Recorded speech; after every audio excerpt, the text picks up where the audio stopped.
Let's see. Let's see what works here. Oh boy. Oh, okay. Let's fix that.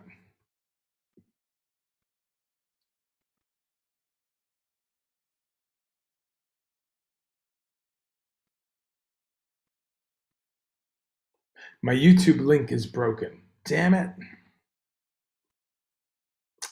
Let's see if this works. Let's see if it works. I don't know if the technology works when I'm at home. So let's see.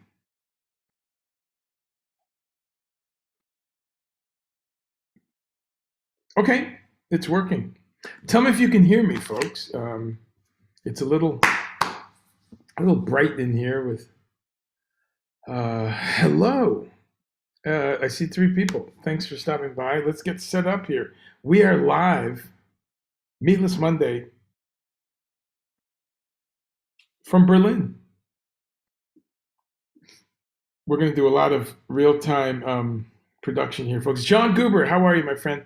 Thank you for being the first in.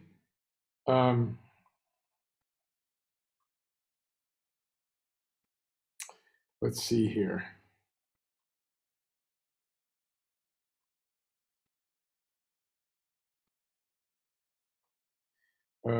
Hey, how is everyone doing? Hit me with questions, thoughts. I'll give some background before I get started here. Been in Europe for 2 weeks. I don't even know. Time disappears when you're on tour. What is this, May 16th? I think we got here, Jesus Christ, I don't even know. It's really crazy, folks. Time just disappears. I think we flew, I don't even know. I've been here a couple of weeks. Been here for 2 weeks. Let's put, let's do that. So excuse me as I do some production. Celine, how are you, my friend? Donato is there. Hey, Donato. Hey, Tim, how are you? Everyone stopping by. Thanks so much. I didn't really announce this because I announced it last week in Rome and then I couldn't do it.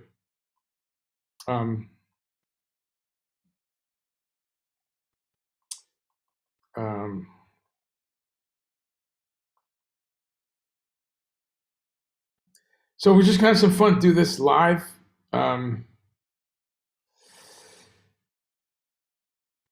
As I said, from Berlin, and excuse me as I'm still on tour, so I've still got things to answer to.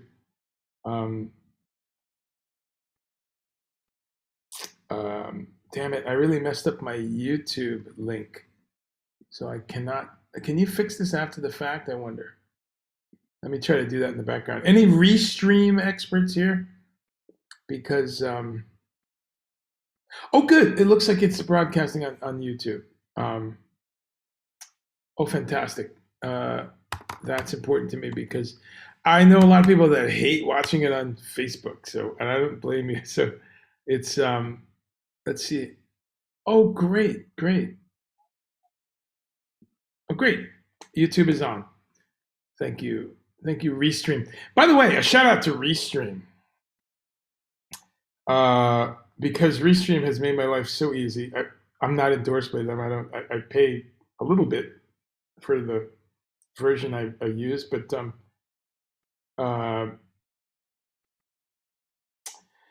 and Restream is great because what it enables me to do, and I'm not, I was going to say I'm not a technical person. I guess I am. That's what I get hired for. But I know some really technical people, and I am nothing like some of them. But I know what I'm doing, and I've really done a lot of more new streaming in the past 2 years, like a lot of people. But Restream is just fantastic because it makes it seamless for you to do multiple platforms, And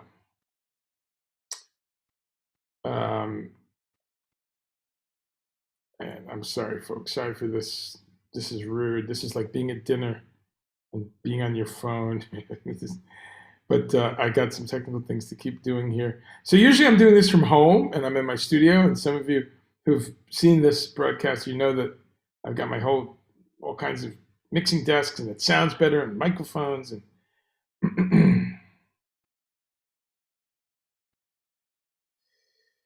um,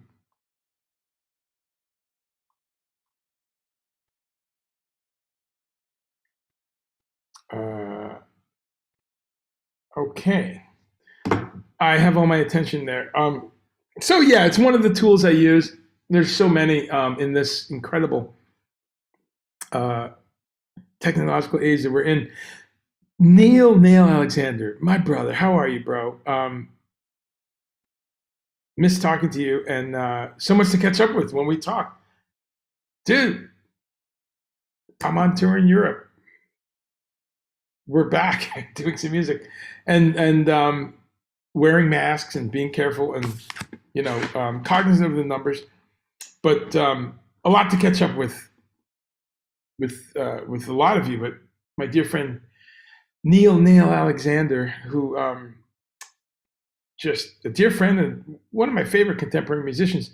But we both grew up listening to the music of Pat Metheny and Lyle Mays, and as Neil's played a lot of that music and played it brilliantly, and so he knows that this is a special tour for me. They all are. Every tour, everything I do, it's just incredible, and uh, incredible to me, and I'm grateful to work. Work is you know wow. I mean, we could go. Many books have been written. What it does for your spirit and what it does for your aspirations and what you and I aspire to move music forward. That's what I want to do, and I'll do that in a dozen different ways. First and foremost, when I get up and have a cup of coffee and go make some music, that to me is my and hardly anyone ever hears it except my other half and my dog. But that's the aspirations of music start there, and then if I'm performing, if I'm gigging, if I'm doing stuff, and it radiates out. And then teaching, I teach. I might do workshops. I love that I've been able to carve out a life of all music. The other thing I do is I've got to pay the bills. I've got to pay, stay in a house and eat food. So I've worked in the music industry. I've been so fortunate to do that for so long, as well as other jobs.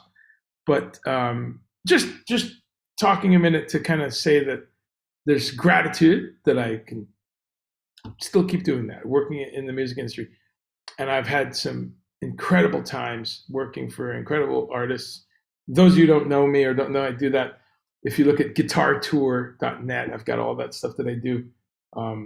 It's been a fun ride, and some incredible musicians from whoever, John Wetton to Adrian Belew and Al Di Meola, and from Mo to Derek Trucks to 10 years after, and Yes, and some fun groups.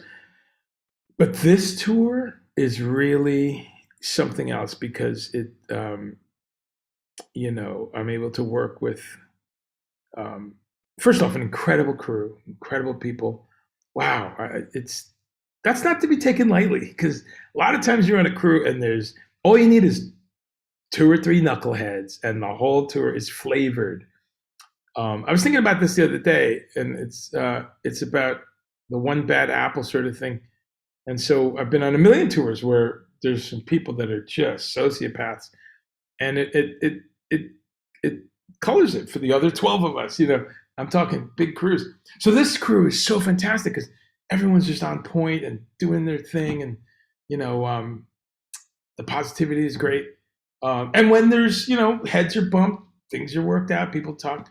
Um, when someone sees something that someone else might not have um, uh, picked up, or there's something left behind, we all work together.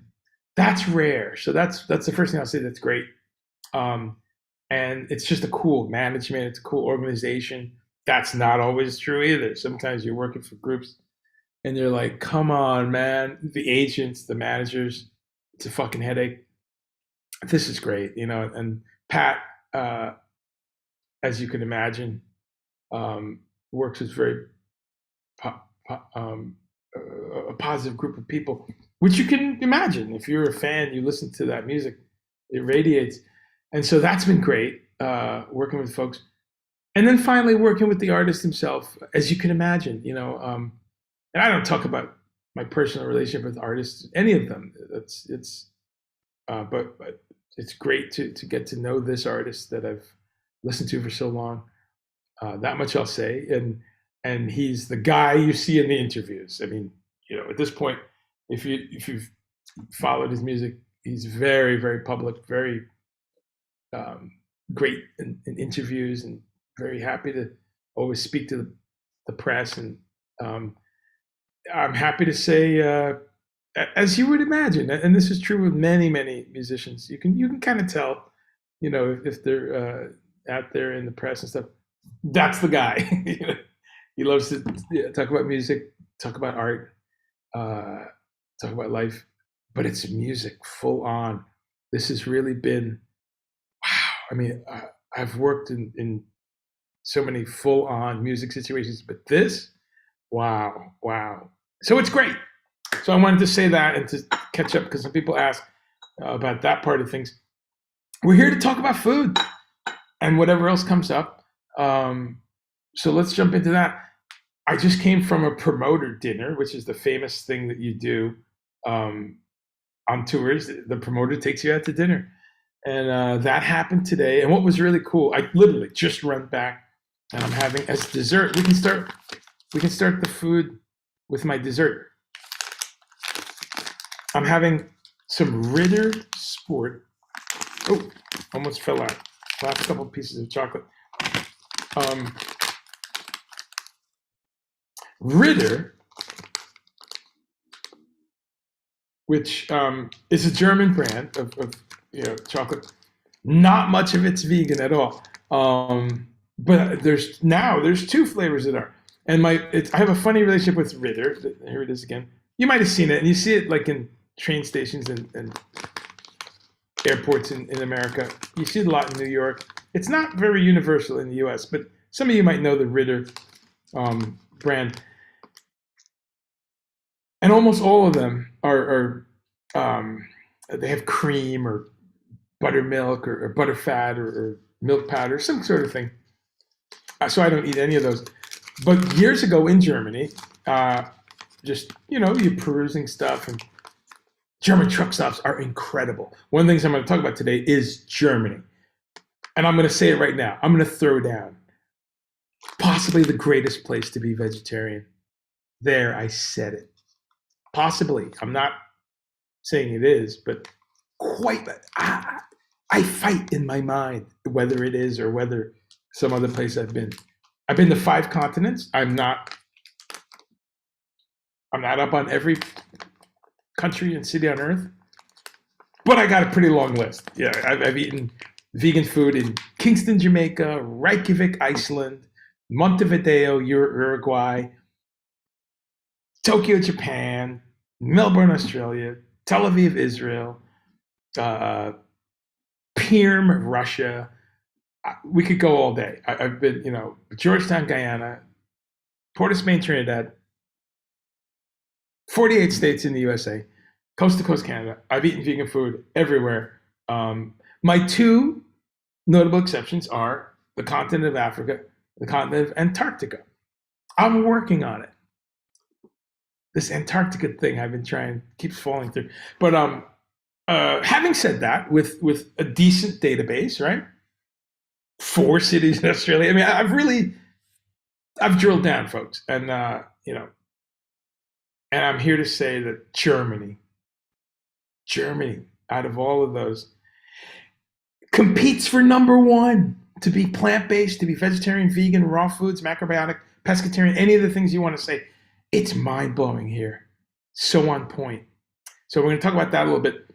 But I'm going to also say that it's been fantastic in the Czech Republic, where we landed first.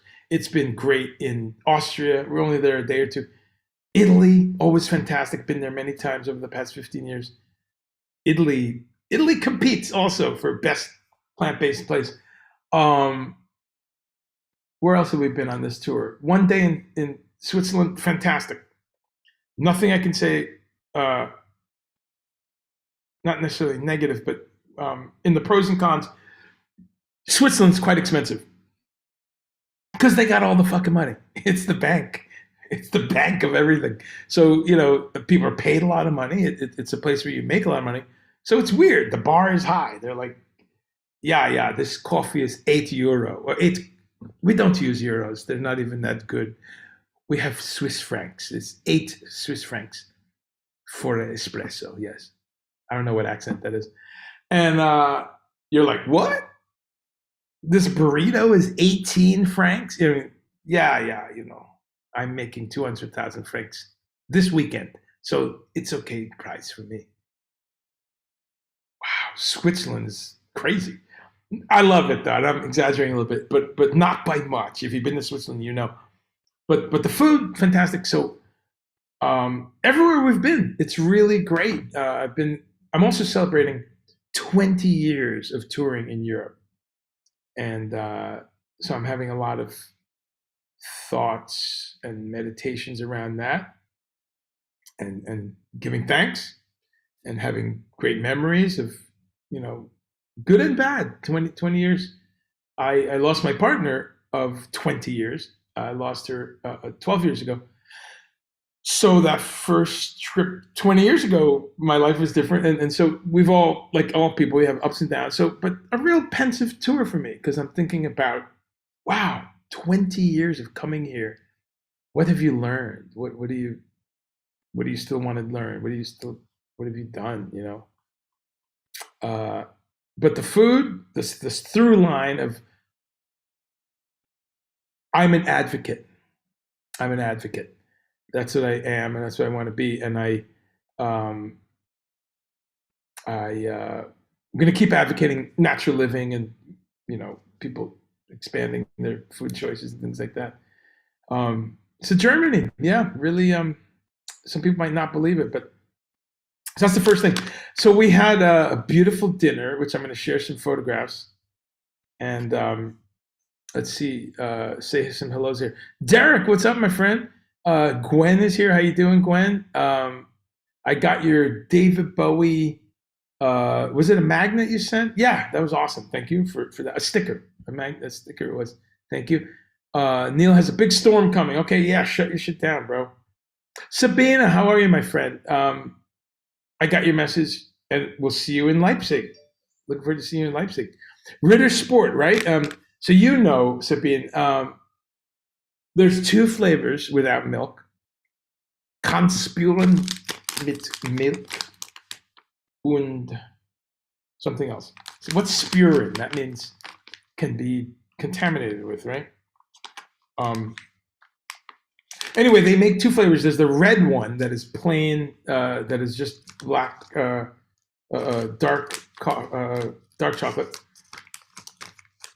And then today in the truck stop, I love German truck stops. Oh my God, so incredible.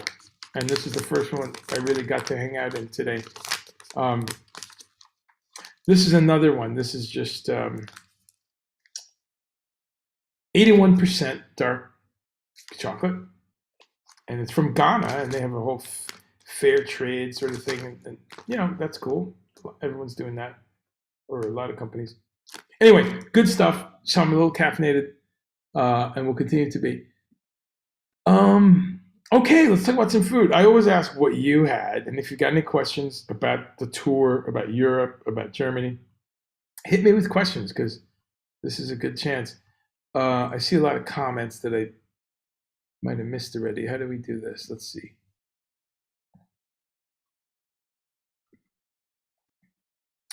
Okay, Tim Motzer. Hey, what's up, bro?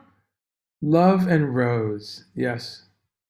Thanks, bro. Love you too, bro. Tim, what's up, man? Meg, how are you, my friend? Some Jersey love in the house. The amazing Meg Donahue Kelly. I miss you, Meg. I'll hopefully play in New Jersey later this year. I'm trying to plan a tour because I'm off for a while after this tour, after a few of these tours for a few months. Selena's a bit tired. Yes. Wow. Talk about tired. Wow. Not much sleep. No sleep till Hammersmith. In the immortal words of Lemmy and Motorhead, this tour is intense. Well, Pat likes to work hard, and we love that because that's how you thrive and stay out there. And we love to work hard. So it's 4 or 5 gigs in a row, and then we have a day off, and which partially is traveling. So that's pretty amazing, and it's great. No complaints. I love it. I'd love to do 7 or 8 shows in a row. Actually, that's when you start doing that, you get to a level by about the fifth or sixth show, you are just killing it, and you become a machine. So I love that. That's Pat's aesthetic. Now, I heard he used to do that um, back in the back in the day. He used to do 10, 12, 14 shows, and he's a machine. And then I think at some point people were like, Pat, no, we gotta, and again, that the kind of thing he's talked about in interviews. I will only talk about stuff that my bosses speak about publicly, of course. Um, but we've slowed it down to 4 or 5 in a row. Sometimes maybe it's 6 in other countries, but it's great. But not much sleep. The crew, we finish a show, pack it up, get that back in the truck, take some showers, and get on the bus. And I've had very long days because I now am Pat's guitar tech. Many of you know that. So I have a very long day. It's wonderful.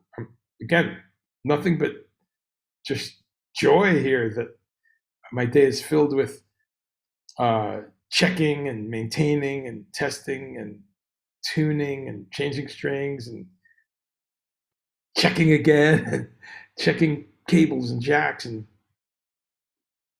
control devices and signals and making sure, as you do with whatever artist, but with this artist, with a particularly beautifully complicated system. So I do that, and then he gets there, then the band gets there. So it's a long day. And answering this question of sleep, I sleep fantastically on a bus. I actually love it, and rest is so important. We're here to talk about natural living and taking care of yourself.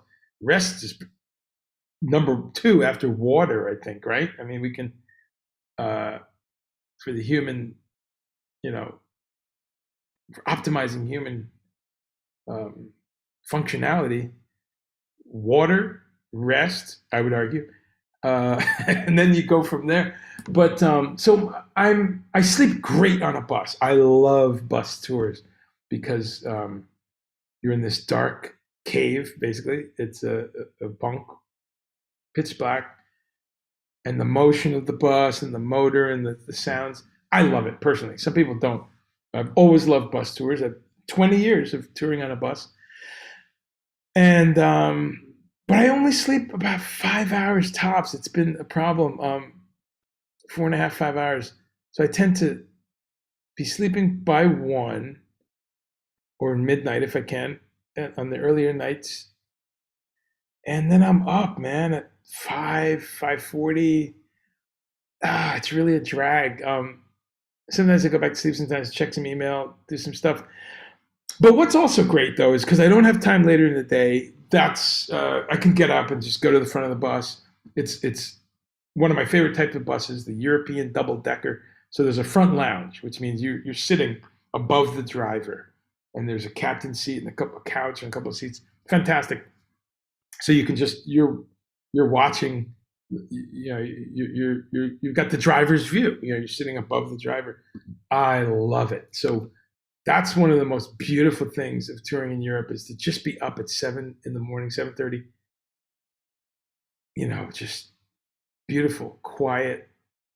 Everyone's asleep, and just watching the countryside. Watching, maybe we're arriving in a city. Maybe we're arriving in Dusseldorf. Maybe we're going through the Swiss Alps, going from Austria to Italy. Maybe we're pulling into Luxembourg as we were yesterday morning. Beautiful, beautiful memories. That's really special to me because I'm not going to have much free time later in the day. So that's a beautiful, wow, incredible time for me. 7:30, 8 in the morning, just quietly arriving in wherever we're going. Sometimes we're there already. Sometimes I get up and the bus is parked and we're in Frankfurt, and you're watching people um, go about their morning business, arriving, getting off trains, which is also beautiful. That's really cool. So, thanks for your questions. Tim Longfellow, how am I holding up? I think I just kind of covered some of that, so that's good.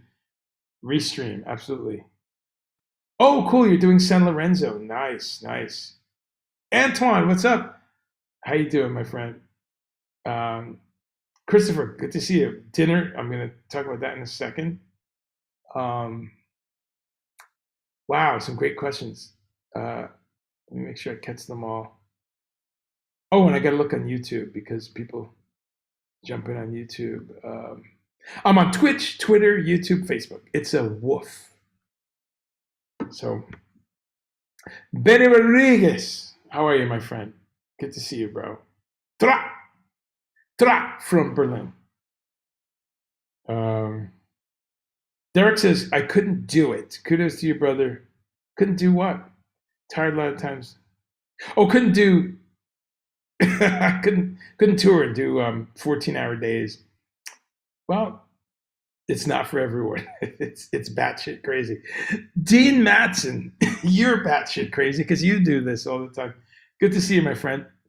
Dean, you'll be happy to know that on my computer right now I have a certain string order that's going out. What time is it in California? 22:13. It's 1 o'clock. So yeah, multitasking.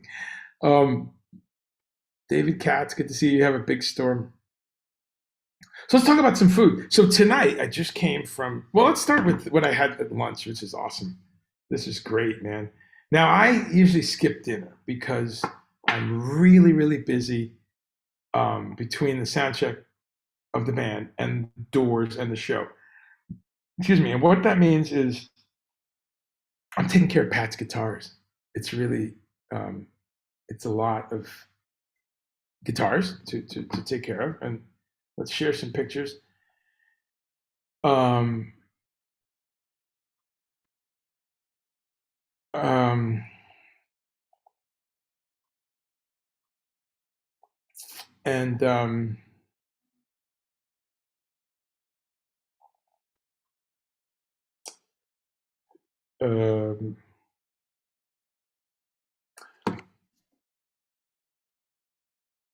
you know, there's the food coma thing. We all eat too much. We all eat too much, and that's a whole discussion of fasting and you know. And sometimes people freak out, man. I gotta have 3 meals a day. You don't actually. You're nonsensical.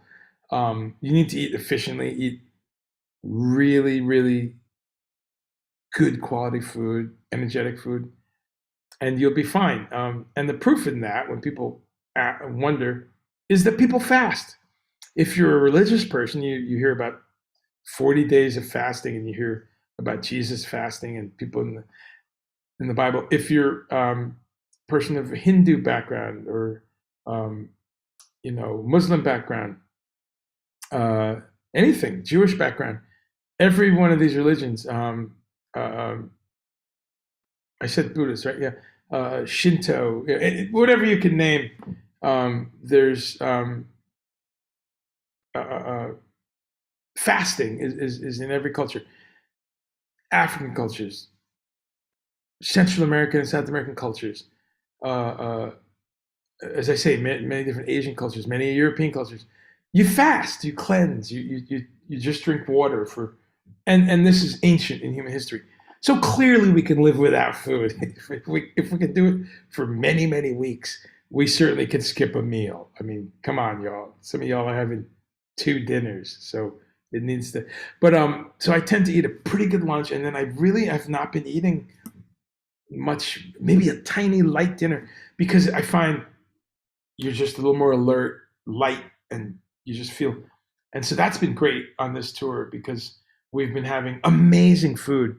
We have an incredible tour manager in training, who's also our production assistant and hospitality person and merch person rolled into one, who takes incredible care of me. They both do. They all do, and not just me, but the I say me because I'm the one with the crazy schedule that kind of always says, "Oh, I can't eat dinner. Can you put it aside for me?" So it's beautiful to have a support team.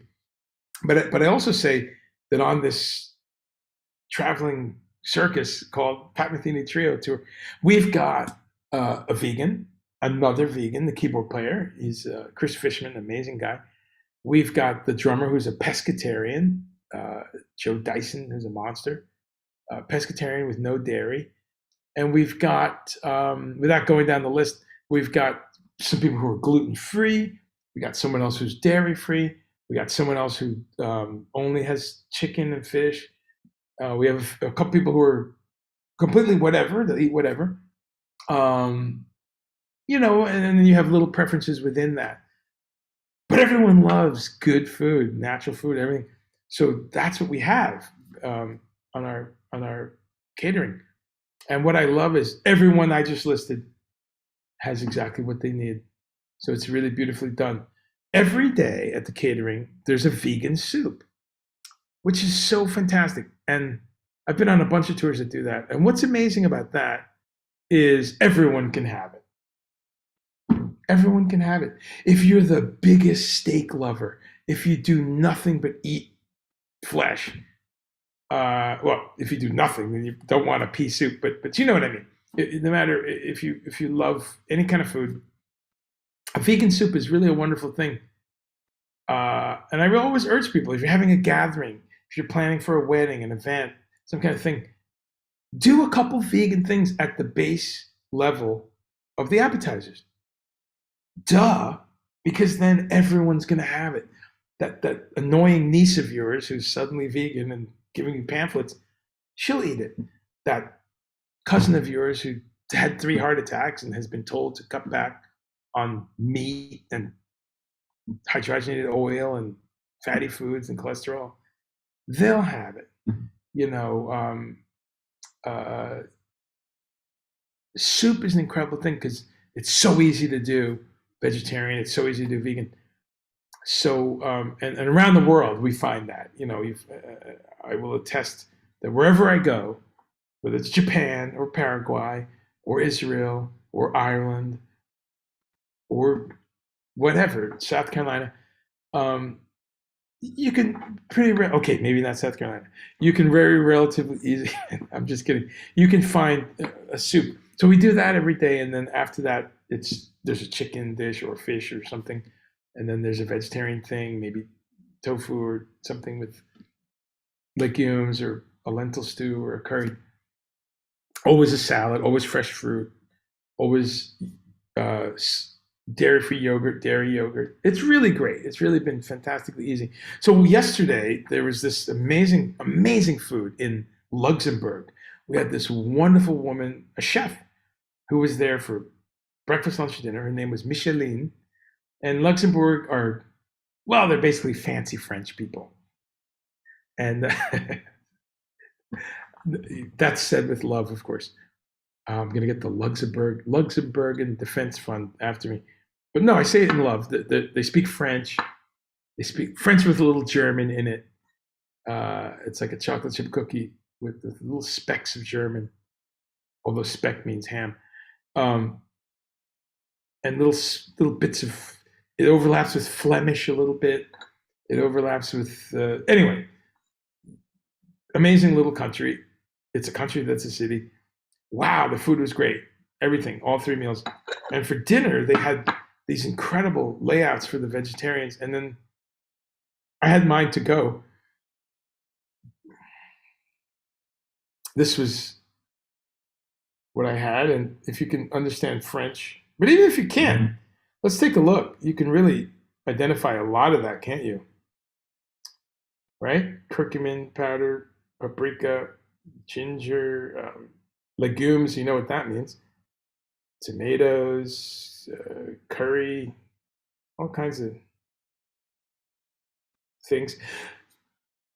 Oh, that was great. That was a delicious curry that I had. And look at that glass container with a, little seal, rubber seals. I'm going to try to reuse this. It's like a vacuum pack thing. And then I had, what else did they have for me yesterday? This thing. It's called the Lebanese bowl, also in French. And I don't know if you can see that. Looks like a ton of ingredients, but there was a lot of things in there. There was a falafel, there was radishes, there was couscous, I guess, and some kale. And more pieces go. Actually, no, that is some sort of mint, like a different mint. Um, that was great. And then I had some salad, which you know, some delicious radishes and bits of pepper and stuff. So they eat a lot of arugula here. I didn't realize I'd be doing live eating on air, but you're not supposed to do that in broadcasting. But oh, that's good. I love arugula. Arugula is crazy popular in Europe, and I noticed that years ago. It's called rucola, Rucola in some countries. It's called rocket in other countries. I don't think I've seen the word arugula. There's one country where the word is similar. But anyway, for them, it's like, wow, I want to say just as prevalent as lettuce. You really, when you get a salad here, almost always there's going to be some arugula. So I love it. That spicy kind of edge.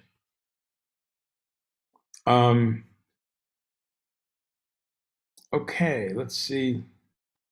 Wow, some nice comments and a bunch of you watching. Okay, cool. So let's see about some. One thing is the technology here, and how do I share some pictures? So let's do this. Let's talk about tonight and what. Yeah, just talk about some random food. So tonight we had this dinner at this restaurant right here in the hotel, and I'll share some pictures. And there's a tradition in music where the promoter takes you out, and it's pretty cool, and whatever country you're in, and that's been wonderful along the way to have great meals around the world. If you're lucky, you have a night off. So that's what we did today. Raymond says, "Is the video very dark?" I'm not sure. Me, am I in the dark? Excuse me. I could put some more light, but not that I know of. Okay, here's my first picture. Wow, the technology is working. Kind of. Let's see if we can make this work. Oh, wow. Can I connect my phone? Maybe I can connect my phone and just let's see if that works. And just do pictures straight from there. Let's see. Let's go to preview. In any event, a promoter dinner, if you've never heard of that, is just what it sounds like. It's when the people who brought you there, which is that's the promoter. They take the band out. They take the artist and the crew is very nice. They take the crew out, and so that was cool. Here we go. I don't know why this isn't working tonight, folks. Oh, Zoom. I haven't been on Zoom in a while, and it's a pain in my ass right now. Let's see if this works. Okay, good. Does that work? Do you have a plate of food in front of you? I've got to I can't really check. I guess I could. Let's open this so you can.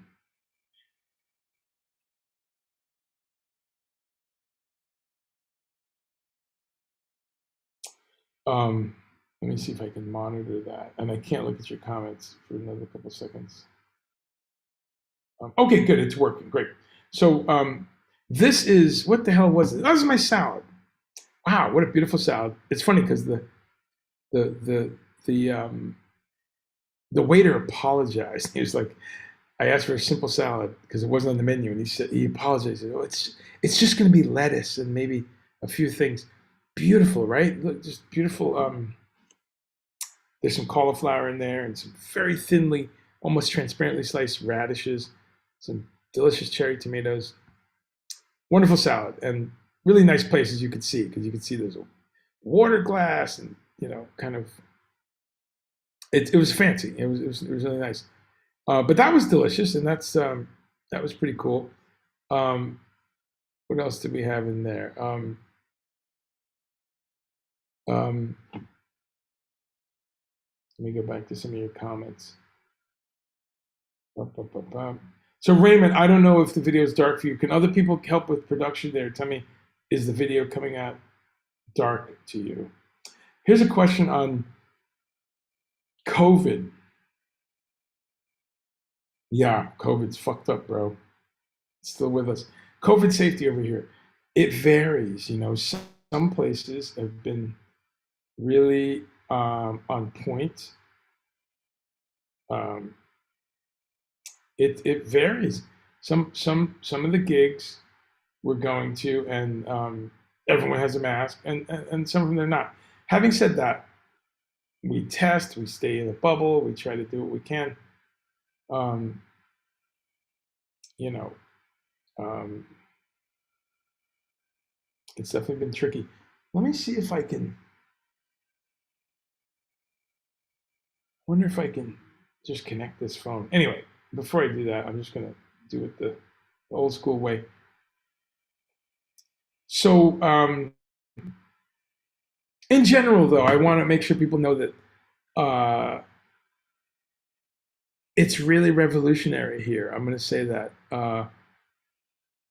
night after night, day after day, these venues, the options for plant-based eating it's really always been great. I've been coming here 20 years, and I'm really happy that in 2002, when I first came, I was happily, like, no problem. I really remember kind of being a little apprehensive, and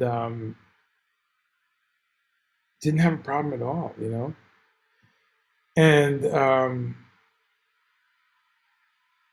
it's only gotten better over the years. They've really just embraced this kind of, it's global, actually, this explosion of not only plant-based food, but more cleaner foods, more natural foods that are less, processed, and the whole idea of fair trade and local and all of these things that we talk about a lot are get these other pictures here. All of these things that we talk about are quite important, as we go around to these other countries. All right, this is annoying me here. How do I take you to the next photograph here?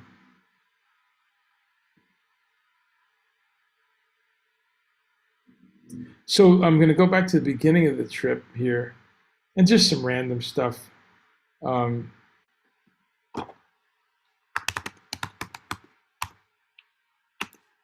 This was in a truck stop, like on day one. We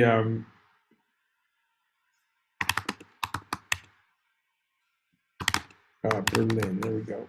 On day one, we stopped in a truck stop or something, day 1 or 2, and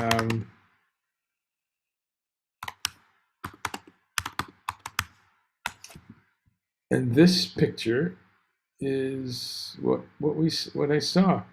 It was a McDonald's in, I don't know, Czech Republic, or actually we could tell from the language. We were somewhere, and it's an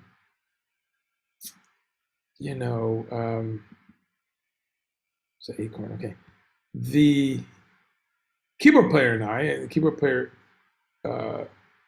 is also vegan. He and I were coming out of this place, and he'd got some stuff. He said, dude, there's a bunch of foods in this. It was a Burger King or a McDonald's, and you could just see from the picture there that we are kind of reflected in the window. But there was not only a plant-based, about 5 or 6 plant-based options at this. I forget what it was, Burger King, something. But they had it in the window. They were advertising it. It says in is that German? Tausch jetzt bei Ellenbergen. I don't know. My murdered German. I think it's German. But amazing, because again, to go to that extreme of kind of really promoting it and saying, come on in. And now, to be fair, they're saying both. They're saying we have beef, we have plant-based, we have it all. But that, my friends, is revolutionary in my book, and I have not seen that really even in the U.S. as we do have fantastic advancement in choices. But that was pretty amazing to see. You know, a place that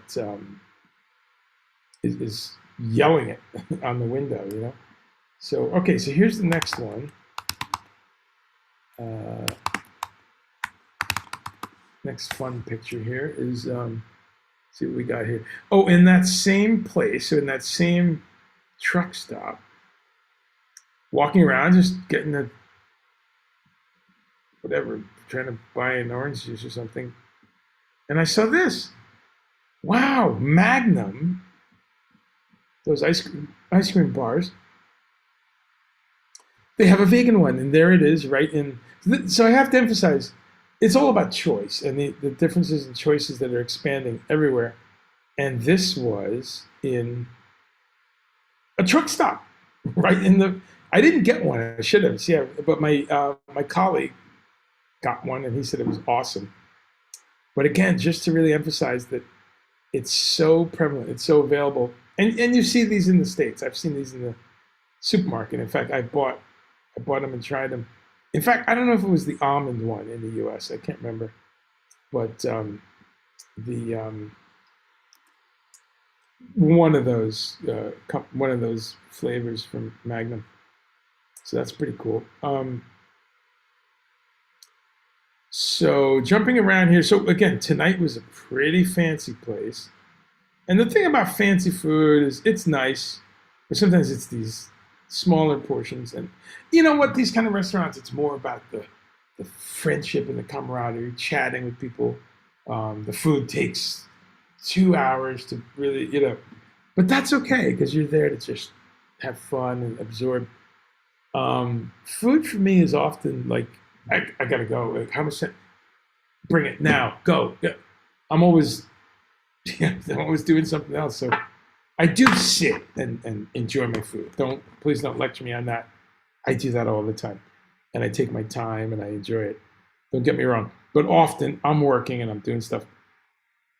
So the 2.5 hour dinner is a rare thing for me. So it's beautiful when we can stop and do that. In those kind of places, the portions are often pretty small. So this was my dinner, and this was like the mixed vegetables of just delicious. You can see asparagus, some nice wild broccoli. There was bok choy, and one other thing, I forget what, but really good. Yeah, tasty, deliciously made. And the vegetables here too. The word bio is what they is the word for organic. It means essentially the same thing. And you see bio food everywhere. I mean, it's really like a revolution. The idea of organic food, of bio food. So that's also a thing where, you know, I'm happy to report that you see it everywhere. Coffee shops, truck stops. You go into a little shop, quite amazing, the prevalence of organic and of really their dedication here to chemical, getting not chemicals, because H2O is a chemical that some wise ass is going to write. You know what I mean, though. Synthetic pesticides, synthetic fertilizers, and poisons and things that are added to our food. There's a real seriousness here to pass a lot of legislation and to have some real limits on these things. So that's very strongly reflected in what you just see in stores. So I've really been blown away at how let's get this right. At how prevalent it is. We were in the Czech Republic the first couple of days, and just the little supermarket in Brno, Czech Republic. I've never been to Brno, Brno. This little city, I was astounded at the incredible quality of all this stuff that we got. Really amazing. Could have moved there in a minute. This little neighborhood, it was amazing, diverse. And by that I mean I saw black people, Turkish people, Asian people, people of different ages. And I know they were Turkish because there were some Turkish restaurants, and we ate an Indian couple of people, and we went to a restaurant that was kind of Middle Eastern / Indian, and it just felt like old Brooklyn in some levels, like when it was affordable. It seemed like a really cool neighborhood to just go live for a couple of years. So that was cool.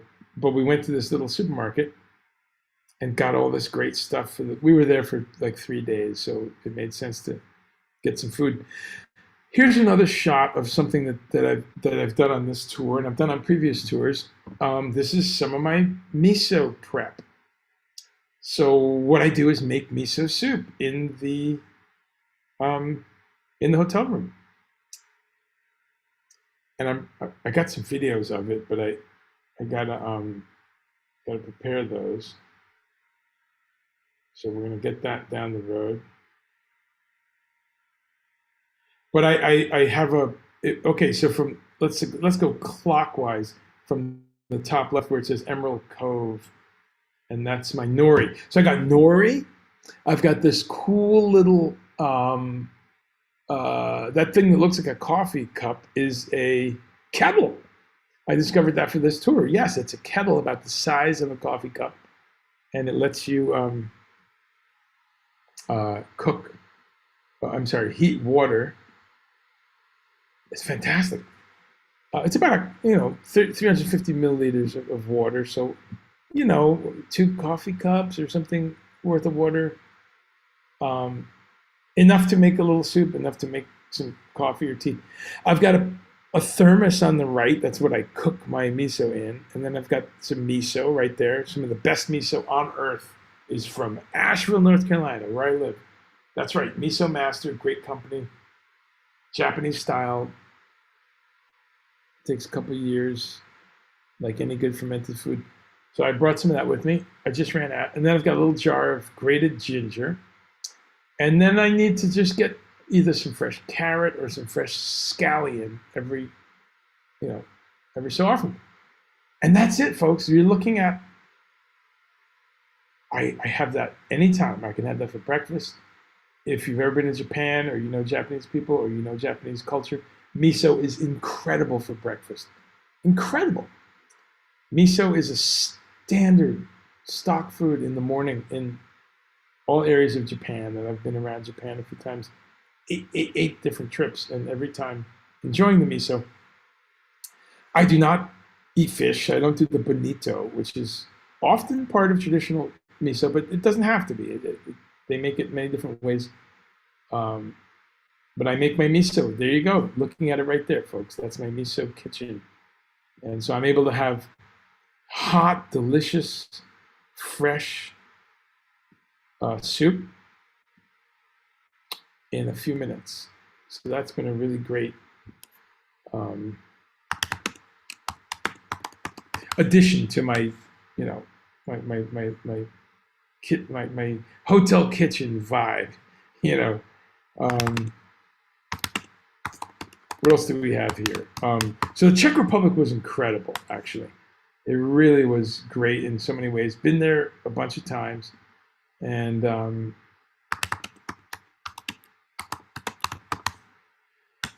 uh, that's also a place where the food was just fantastic. You know, so here's something else. We got this at the Czech Republic. This is some Czech company, I believe. Let's see if I can read. It's in English, but yeah, just good old hummus. That's one of the things too. Around the world, wherever you go, there it is, hummus. You know, hummus is what a wonderfully universal um, kind of thing. Very easy. Everyone loves it. It's just chickpeas and garlic and tahini and things like that. And then you could go from there. Obviously, you've all had hummus, I think. If you haven't, tell us. Tell us that you haven't had hummus. But it could have black truffles in it, or you can have peppers or olives, or really an amazing food. Easy to find. I don't eat that much hummus, but it is a good standby. You know, you can just throw some in a salad or have it with some carrot sticks and celery sticks or some healthy crackers or something. So that's cool. So got that on the first day or two of being in uh, Czech Republic. The other thing that blew my mind in Czech Republic, this was local. I think I have a package of it, but there was a brand of tempeh from the Czech Republic. This wonderful marinated, ready-to-eat tempeh, and it was so good. I dipped the tempeh right in the hummus, so I had a nice high protein. Look at that beautiful, incredible tempeh. If you're a tempeh fan, you know that is premium right there. You can see the beans. You can see, you know, it's a nice texture. That was great. Now, tempeh, if you don't know, tempeh is simply one of the greatest protein foods on earth. And I'm going to throw down on that. And I'm going to argue that it's one of the more superior proteins to eat. Ounce for ounce, about as much protein as chicken or turkey, which for some crazy reason is a standard. But okay, I'll go along with that without philosophizing too heavily. But it's at least the standard where people can understand, because they live in a fear that they need animal protein to survive. So to help make that communication, we can say that tempeh just about the same. 18 grams, 16 grams of protein for, I think, about a cup's worth of each one, something like that. Quote me if I'm wrong. But for the equivalent volume of chicken or turkey or tempeh, tempeh's about the same, actually even a little higher in protein sometimes. It's easy to digest. It's a fermented food, so it's got some enzymatic stuff happening. It's got, you know, fiber. You've got all kinds of other vitamins and minerals. It is low processing. You simply take soybeans, soak them or steam them, crack them a bit, because steaming usually, and then put them in a container with a culture, just like you make cheese or wine or miso or yogurt or sauerkraut or any number of amazing human foods which are fermented. And you put this culture with the beans and put it in a dry place within, you know, a temperature range. And you come back, you look at it in a day or so, and you have tempeh forming. What's great about it, it's incredibly low tech. It's from Indonesia. So this is a food that was developed in a culture without refrigeration, without a lot of high tech anything. And so it's really simple food. You can look on YouTube on how to make tempeh. I've seen quite a few videos. It's relatively easy to make. You have to buy the culture and buy some good, fresh soybeans. So incredible stuff. And I was really pleased to see a, a Czech brand of um, of tempeh. So again, I'm here to talk about how incredible the revolution is, and that was a big marker for me. That there's all this stuff. Here is an example of my almost daily. I was too busy for a little while, but I was doing this almost every day in my hotel room, making fresh, delicious miso soup. Wow. Let me tell you, folks, that is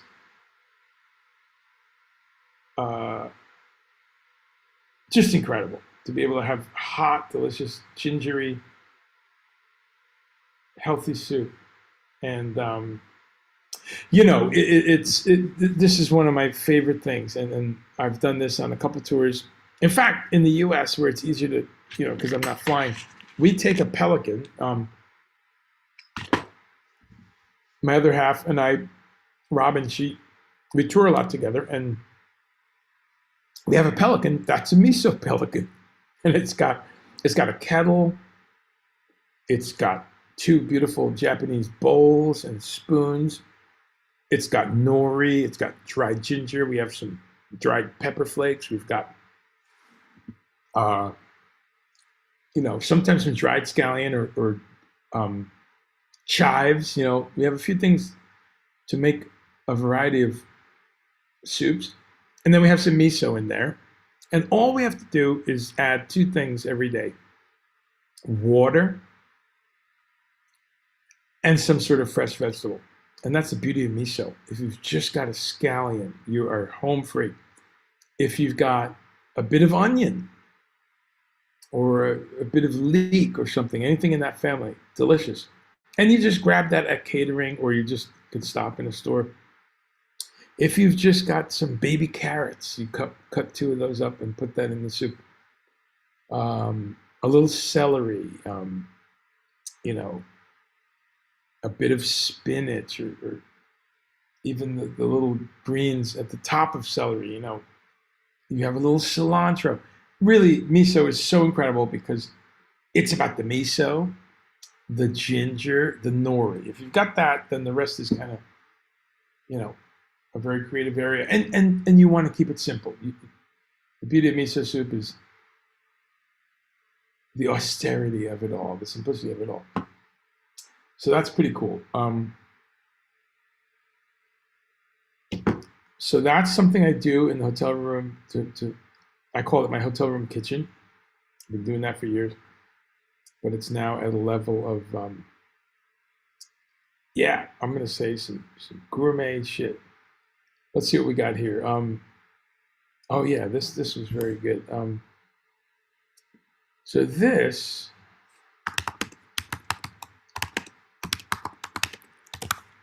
blew me away. This was in the airport. I forget which airport. Was this Newark Airport?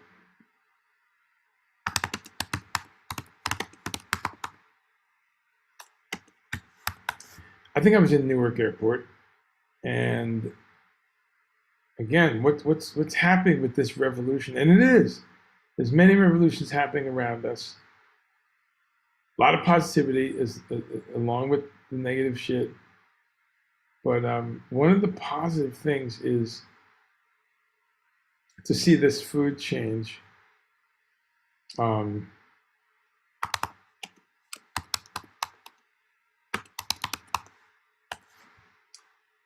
As you travel, so as I always bring up, in the truck stops, in the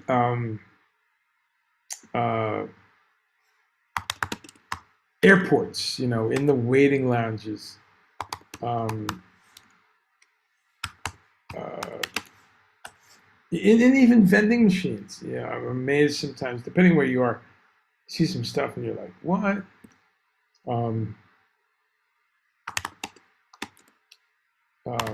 Oh yeah, I got to show you this picture. So this one here is interesting. This was again in some airport. I think it was maybe it was Newark Airport, and I'm walking through, and they have this company where again it's a vending machine, so you put whatever. I think these weren't expensive. They were $5, $7, something like that. And you had, look at this. You got this jar that would drop down, and it had all the food in it, fresh vegetables, fresh. One of them's a fresh Napa chickpea wrap. Everything here was vegetarian. I think there might have been some stuff with some dairy, but maybe not. But look at that, huh? This is kind of unheard of. This is like a fridge that's a vending machine with good, serious whole foods in it. So kind of amazing. The packaging thing, even that, look at that. It's a reusable jar. So you would hope people reuse it, except for that one with the wrap in it. But it looks like an interesting idea. I don't know anything about it, but if you want to Google that, farmer's fridge, again, just kind of blown away that something that, that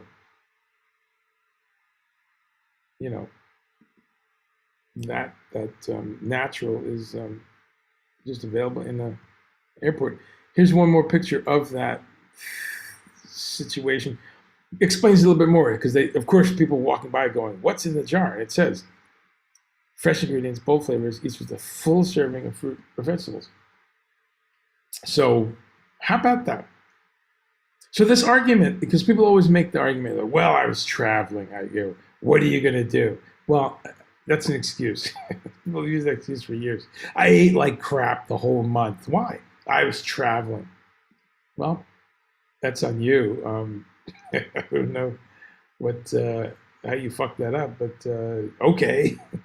So I'm pretty harsh when people say that it's nonsensical. But they're making it so even as you rush through the airport, you can say, you know what? Let me grab that. And it looks like some of them you add hot water, or some of them you can eat right there. Okay, let's go to I'm going to do some random stuff, and I'm going to jump off soon. Let's see. It's almost 11 p.m. here, which is like lunchtime for me. What do you got back home? So it's almost 5 o'clock. Yeah.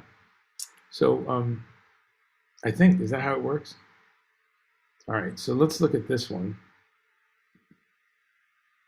This is I've just got a little file of random pictures here.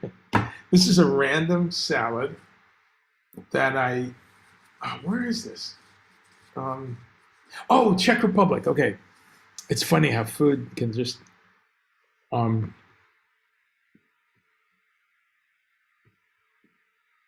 this is in Brno, Brno, Brno, Czech Republic. This was on the first couple of days. Wow, this was a delicious salad. Look at that salad, right? You got all kinds of good stuff in there, and it was so fresh. The vegetables just were popping. Again, one of the things when you come to Europe and when you come to some other countries, in South America, some of the islands, the food just tastes incredible. Mexico, the tomatoes. I mean, we're really in trouble, folks, when our basic food is so fucking corporate and well, I shouldn't say corporate because there's corporations here, but so compromised. What's up with that? And everyone, I dare you. Do you have one relative that's gone to visit Italy or someplace that doesn't come back and say, "Oh my God, the food. Oh my God, the lemons, the tomatoes." I dare you to tell me you haven't heard that. A relative who's been to Israel and said something about the lemons, about the lettuce, about the tomatoes. I dare you to tell me you don't know someone who went to France and all they could talk about was how different the bread tastes. So we can get angry about that, And we can say, oh, you hate America, or we can fucking wake up and realize that we got to try harder. I remember this because this was the first meal since once we got there. That's right. We got there that day because you fly at night, go to the hotel room and collapse. But yes, we all walked out and had dinner. So this is the first thing I ate in Europe, and blew me away. I mean, we had that big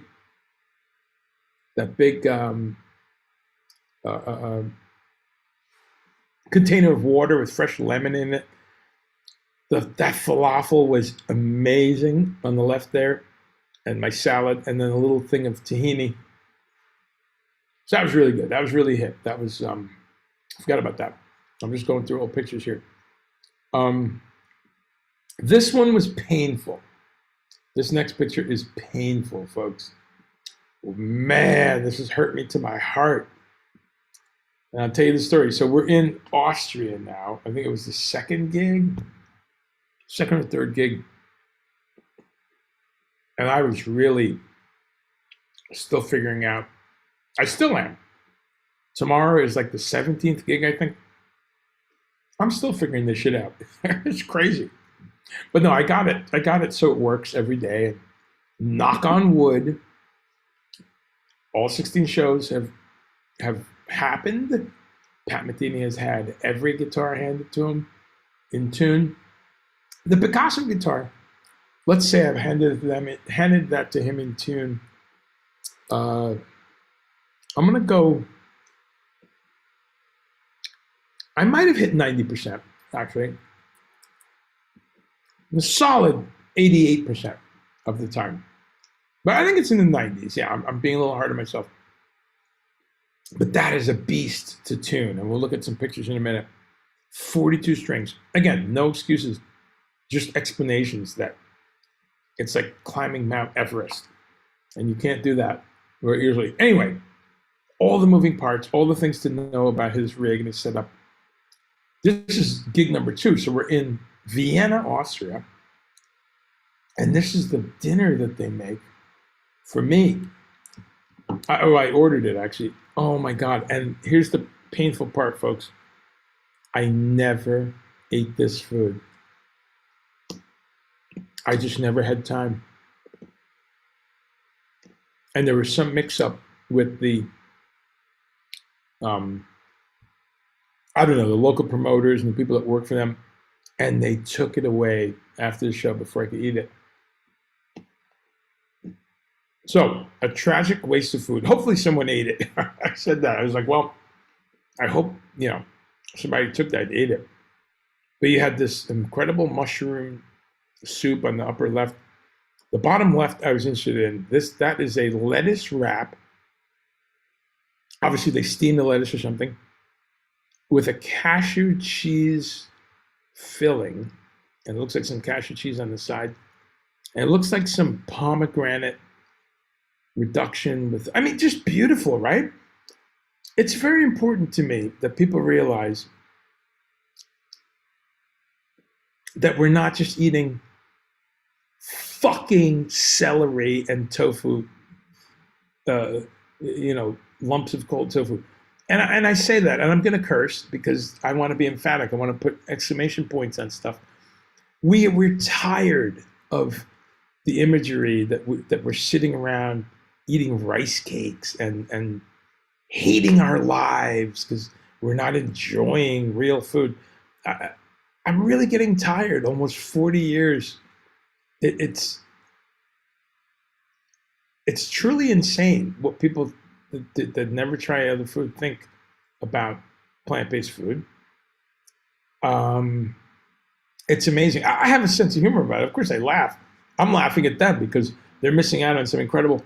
But it's important for me when there's pictures like this to explain to people that there's an incredible global application of artisanship, of top chefs on planet Earth are now turning towards plant-based and saying, oh my God, I've been missing out on the creativity that I can have. It's actually really easy to cook meats and to soak everything in butter and put salt and fat on things and make them taste good. It's relatively easy. What takes even more skill is things like this where you, and these are easy too, but you have to be mentally creative and to say, wow, what can I do with this texture, with this flavor profile? So some beautiful things can happen. So that's a picture of the meal I never ate. But that was in Vienna, Austria. And before I move on, a reminder to people that perhaps you may have an image of the Germans, of the Austrians, that all they do is sit around eating sausages. What's funny is this is the kind of thing you'll see on the menu along with the veal and the sausages, because I've gone to dinner many times in those countries, and yes, you have all those animal foods, but I'm amazed and pleased to say that they always have things like this on the menu because they eat things like this. They eat foods with potatoes and leeks and beet greens and spinach, and they're very into vegetables. We don't really get that in the message, the cliche message that Americans get.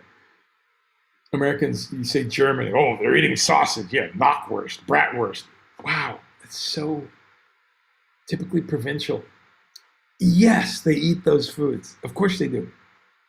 But you come here to Germany, there's different foods in Bavaria, there's different foods in the Northeast, near the Ostsee, there's different foods closer to France, there's different foods in the Southeast. Just like in the USA or any other big place. So you find all kinds of stuff. Likewise in Austria, where that was. Okay, let's look one or two of the pictures, then I'll see if there's any questions. Oh yeah, this was good. This was, haven't looked at these pictures, folks, since I put them on my phone. So it's kind of fun because for me, it's like a little diary going backwards. This was also in Germany, I believe. I think this was in Karlsruhe. Karlsruhe, if I'm saying that wrong, probably. Wherever this was, this is just an example of what happens back in catering. When I walk back there, when the other couple of people who eat meatless, it's so beautiful when they've really labeled it and taken great care. So this was a whole section. I think there's like a tofu salad in the middle. On the left, kind of an Asian, shredded cabbage, shredded carrots, cilantro, all kinds of good stuff. I think that was spinach in the back, some kind of salad, and then like a lentil soup. I had put my little cup of delicious lentil soup there on the right. I think this was Karlsruhe, Germany.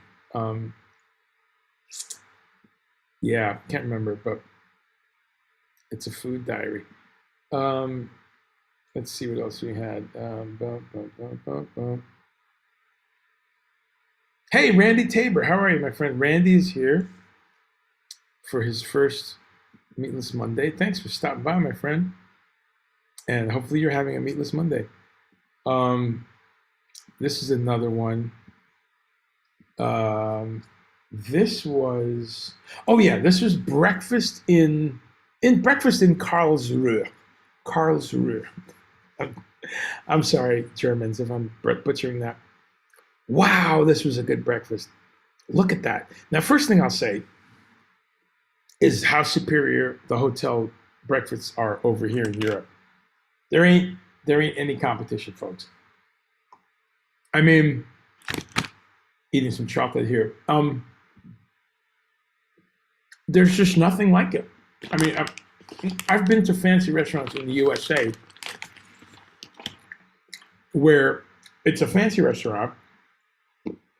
I'm not paying for it. Some artist is.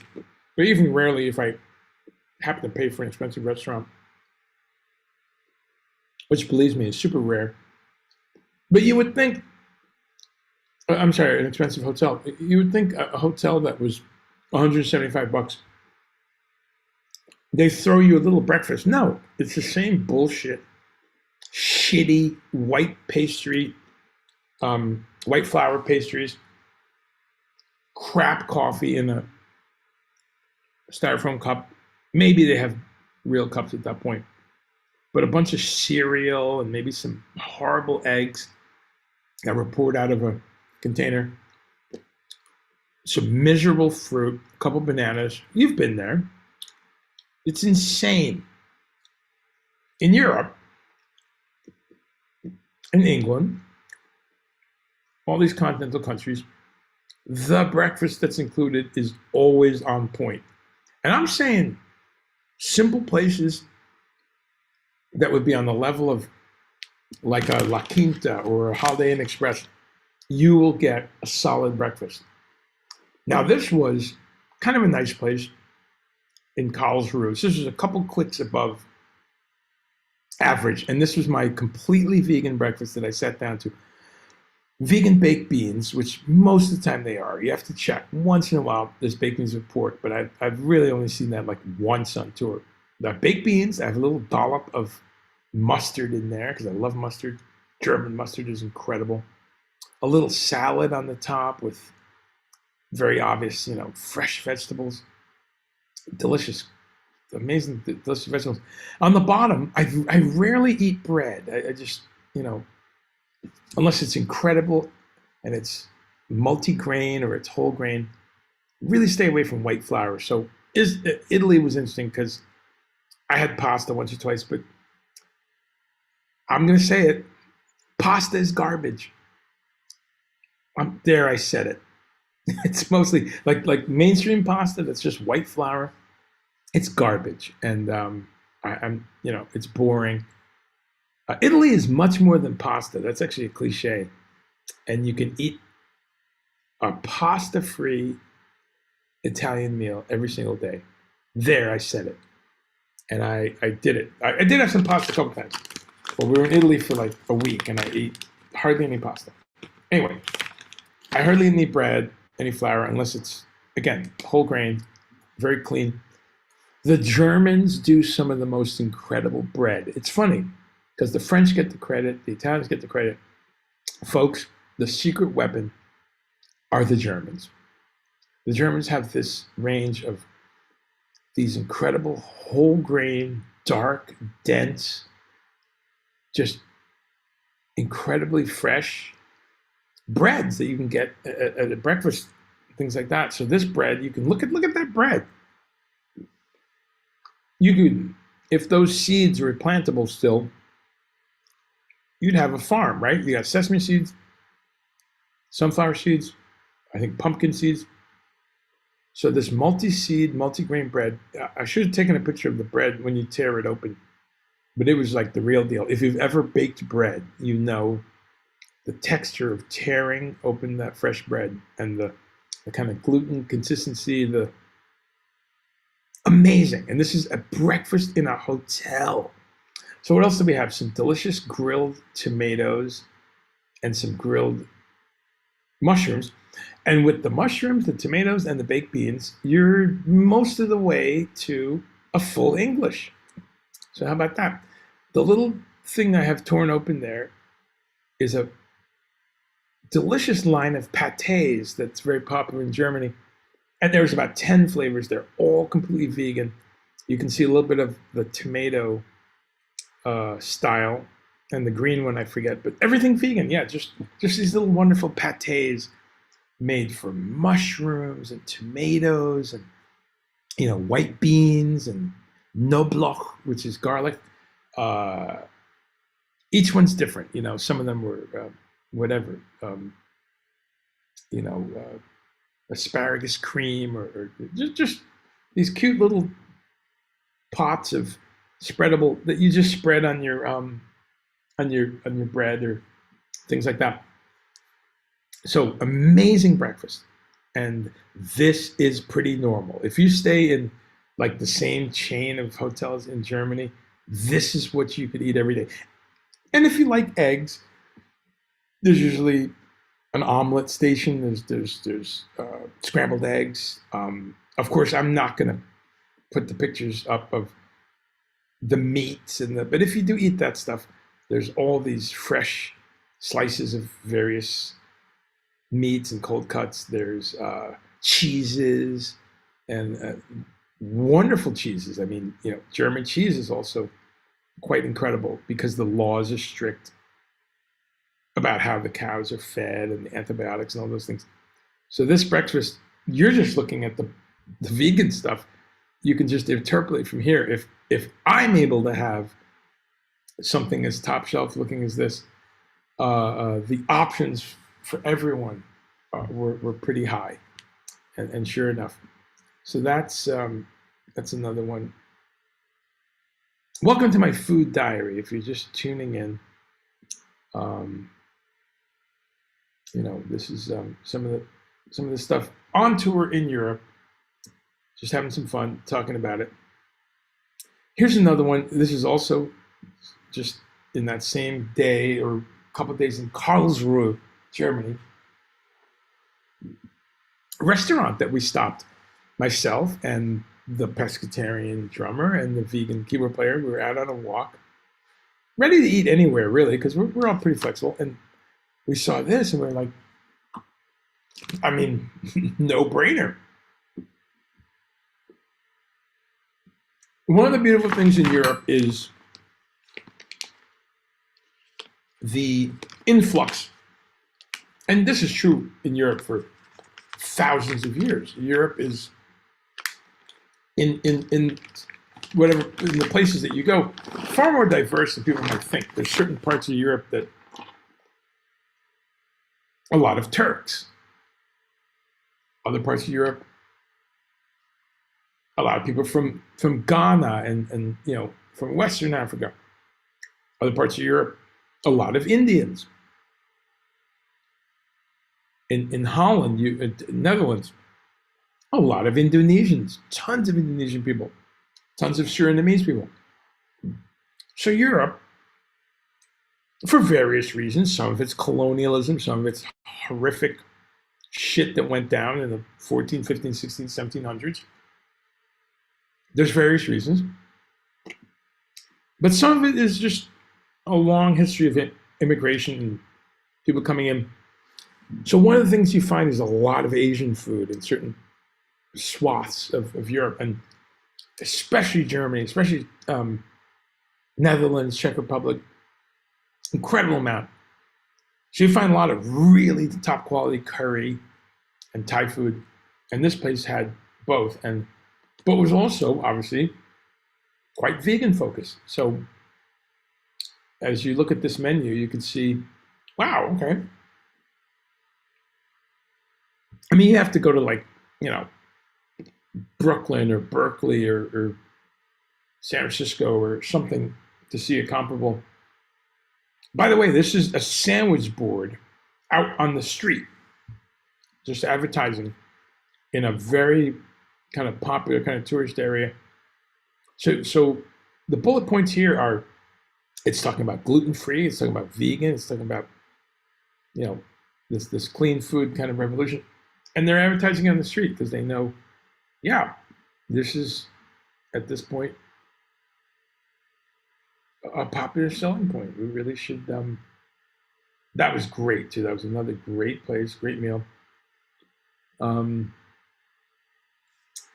Let's look at this one. This is another example of what's happening in my hotel kitchen. This was, and I have a video, folks, of how I make miso on the road. But you're looking at it right there.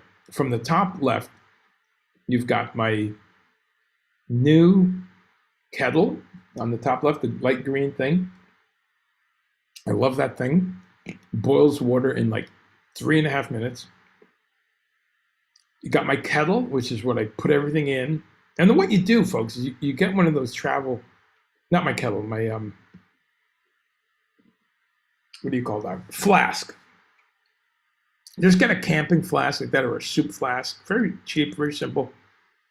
And if you put everything in there and pour boiling water and then close it, you're essentially creating a vacuum That's 100 degrees of 100-degree water, Celsius, 212 Fahrenheit, and it's closed up because it's a vacuum. And so you are cooking at an incredible, efficient way. Now you're looking at the finished soup, and you're looking at every ingredient just about that's in there. I've got the grated ginger, the miso on the right. You can just see a bit of scallion on the right that I already cut up and put in there fresh. And I put a little paprika in there on this because I was in Czech Republic and I bought some paprika. They love paprika there. Of course, we know paprika as Hungarian, and they really have incredible paprika there. But they have it throughout that region. You know, I've had paprika is a big thing in Bulgaria and Czech Republic and all these places. It's a spice, and I think it's because that area is very influenced by Turkish food and culture. So the spiciness. But look at that soup, huh? Oh man, I'm drooling. Yeah, folks, I get to make that in a hotel room and for €1 or something. It's dirt cheap. I encourage you, if you travel, to think about ways to make your own food. And if you don't travel, I encourage you to make some miso soup at home. It's one of the best and simple foods, one of the basic staples of Japanese food, and just incredible. We've all had it, and you've eaten the Japanese food.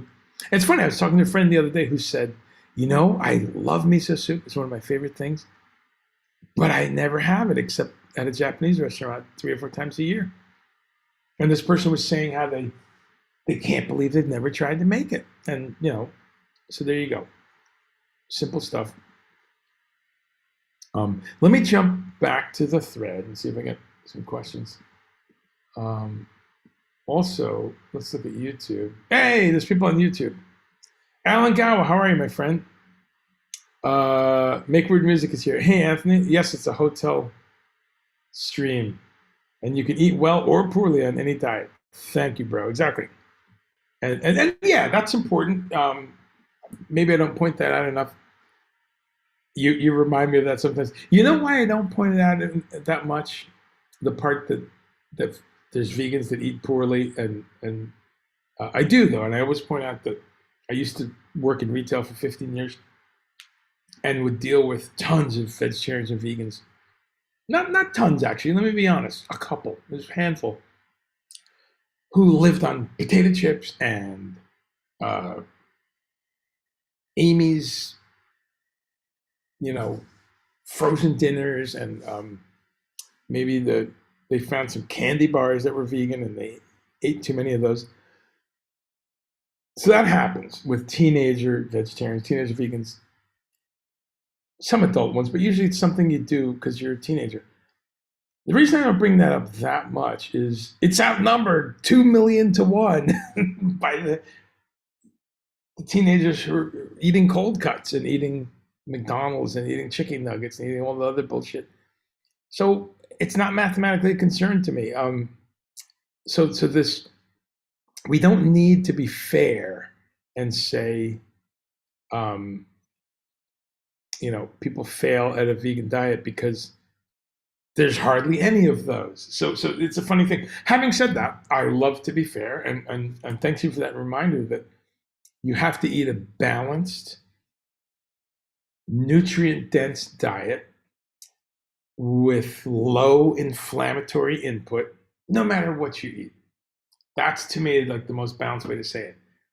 Because that way, you're reminding the vegetarians, the vegans, the plant-based people who screw up at a lower rate. I'm gonna argue that. I'm gonna argue that if you're at least thinking about food where you've changed your diet, you almost naturally find out the half dozen basic things that you should be looking at.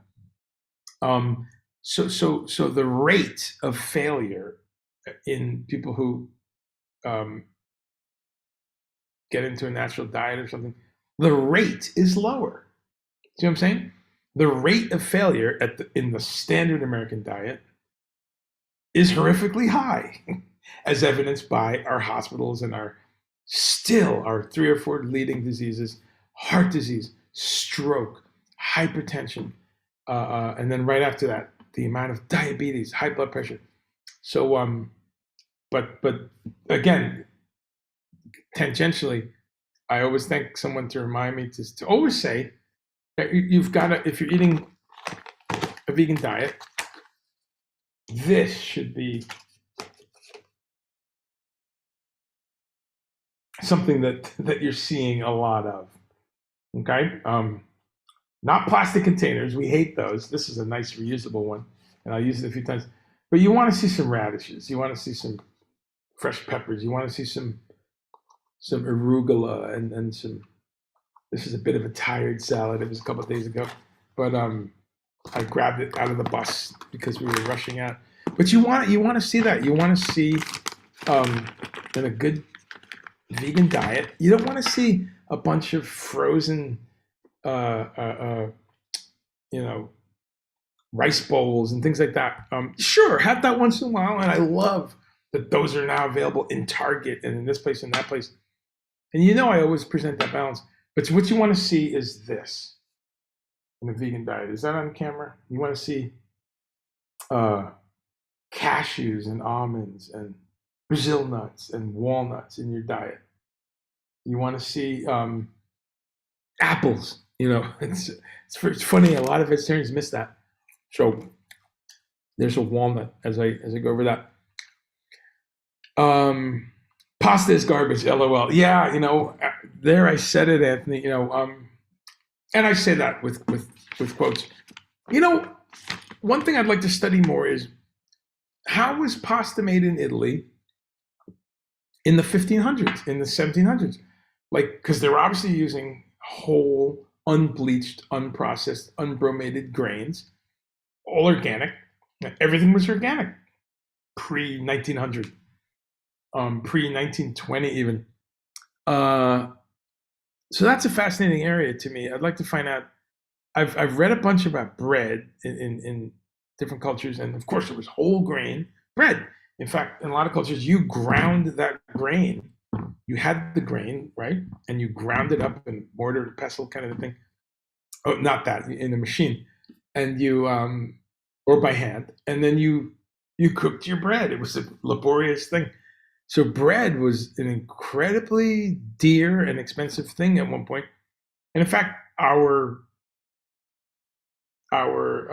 slang, kind of a 70s thing, but hey man, I'm out of bread, means money, right? So you were paid in bread at certain points in certain countries. It was that labor intensive of a product, which equals its value in a capitalist society, right? How much labor is in something. Because capitalism works. A viable system, despite the bullshit your unemployed hippie cousin tells you. Capitalism just has to be done in a just fashion. It's a whole other discussion. It's a whole other stream. But agriculture and food, one of the things I love about it, it's one of your first arguments for workable capitalism. If you're a farmer and you've grown some tomatoes, you deserve to have currency given to you for that work that you did, for that time you spent, for that investment, for your effort, your sweat, your toil. And then the person who buys that bushel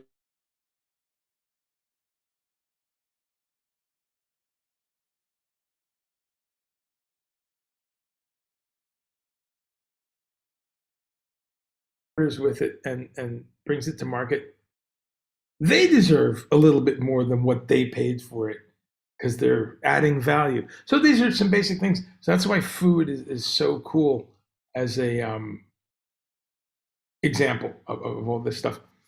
So pasta, I'd like to study, the history a little bit more and what grains they use. So Anthony, if you got info on that, I'd love to hear it and talk about it. But today I eat pasta. We eat pasta at home. That's really good. We eat this pasta that's made of, one of my favorites, it's a spaghetti that's made of black soybeans and spirulina.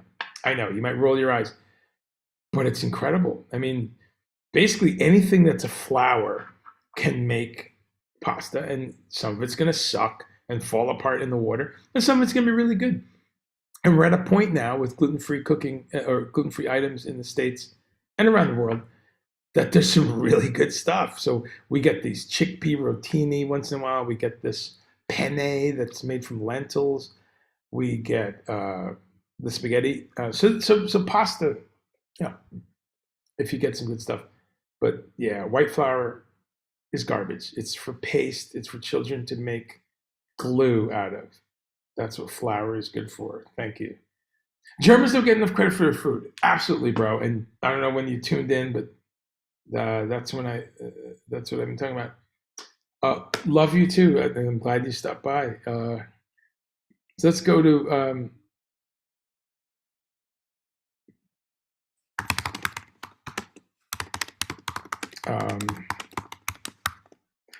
let's see some of your questions and tell me what you had on Meatless Monday. What time is it there? It's 5:23. So people are. I should do this show later, right? When people are out of work or home from work. Randy Tabor, again, great to see you, bro. This is your first time, huh? Okay, that's awesome. Raymond can't. That's funny. You've probably been at a show, Raymond, that Randy Tabor has mixed because you've been coming to see us for a long time. Barry Gowski, howdy from Phoenix. Also, good to see you. Randy had a vegan meal in Slovakia. Yeah, I don't doubt you. I mean, that is that whole area, and you know what, and that reminds me of the economics of it. You know, some of those countries that are, and I assume you mean that area, Czech Republic. You know, those are not rich parts of Europe, and they're now thriving. You know, they now have a whole new economy, but they anywhere you go on Earth that it's you know, that it's a little rough going economically, is a place where you see simple foods, plant-based foods. People that eat meat rarely, they eat it carefully, and they eat it, you know, on special occasions, or they eat it, you know, when they can. You know, you see that a lot in some, and that's true in Africa, and most of India, and most of rural South America, rural Australia, rural Asia, anywhere you go where people are living a simpler life. Yes, they do eat animal products. I'm not saying they're vegans, but their percentage of simple plant-based foods is incredibly high compared to your average American, because you can't afford to kill that cow when you could have the milk. You can't afford to kill that chicken when you can, you know, have eggs, and so there's a whole difference there. So places like Eastern Europe, places like Slovakia, they've developed a high amount of I don't even want to call them side dishes, but sure, that's what I'll call them, for the sake of argument. So thank you, Randy, for reminding me of that Slovakia area. Okay, we got a couple more pictures. Hope you all are enjoying the pictures. See what we got here. Let me put a few more of these up. Just kind of going through. You know, like anything, you take a ton of pictures, and then you just don't look at them. That's the problem in the modern era, right? We take all these fucking pictures, and you never go back, right? And kind of sort through. What's this? Oh, that looks good.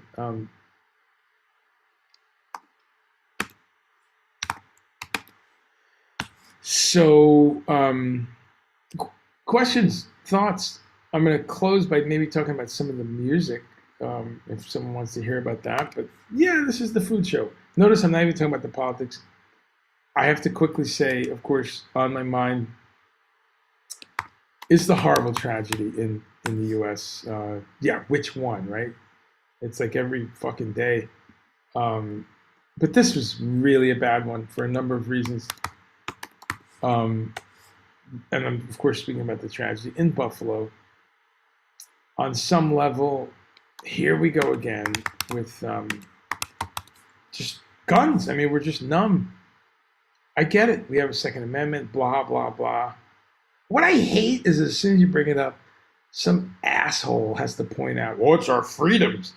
We got it, man. We got your message. You don't have to ever say it again. We got it. We understand that it's your birthright. We got it. Pretty clear on that. It's the inadequacy of your psychology that you need to bring that up while the blood is still not dry. You're a fucking psychopath. Okay? You really are. We get it. We get it. Second Amendment, it's your right. We got it. Setting that aside, we're just numb from the from all this. And while I do support the legal purchase and ownership and training, of course, these stories are a nightmare, and it's really a bummer to see this happening. The second level of that that's a bummer and a bit chilling is, wow, the white supremacy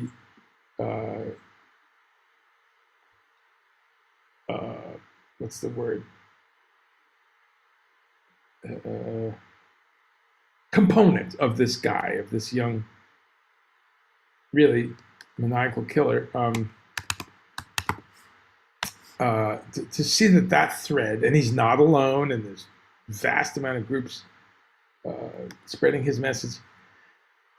I don't know what to say other than to see that once again metastasizing and expanding.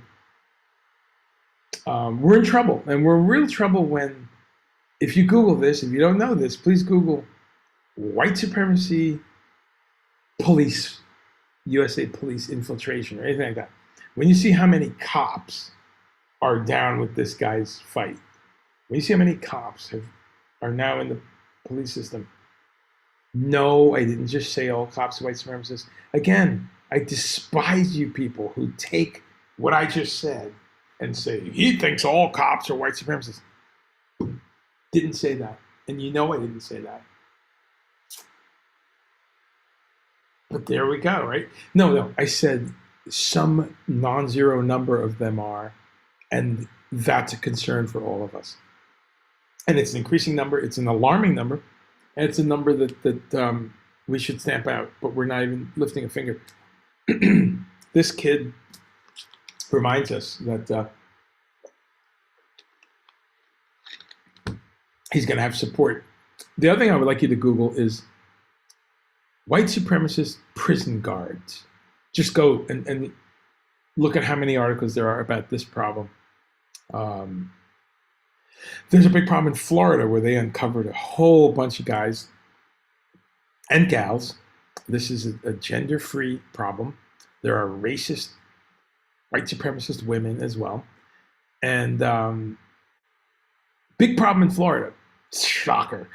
And so that's the next layer of problems. So you have a kid like this who literally will be, when he's in prison, he'll just be part of a white supremacist gang, of which there's countless ones, where quite possibly the inmates and even the wardens are like, yeah, that's our guy. Wish he had done more of what he did. So this is where we are. And so I just want to say that is not far from our minds. We've been talking about that here. We're here today to talk about food, positivity, optimization of health, optimization of learning about plant-based foods. I'm here to talk about positivity. But I just want to put that out there so there's no pretending that I live in a dream world where, what lentil soup I had is all I'm thinking about. But you got that balance that we must not let the terrorists win, and we have to keep living a life of aspirations and goals and moving forward and helping people and changing the world through music. That's just my personal philosophy. It doesn't have to be anyone else's, but that's what I'm going to do. And so I don't want to interrupt that too much. All right, moving back to, and I'm going to close out here within the next 20 minutes or so. But let's look at some more incredible foods.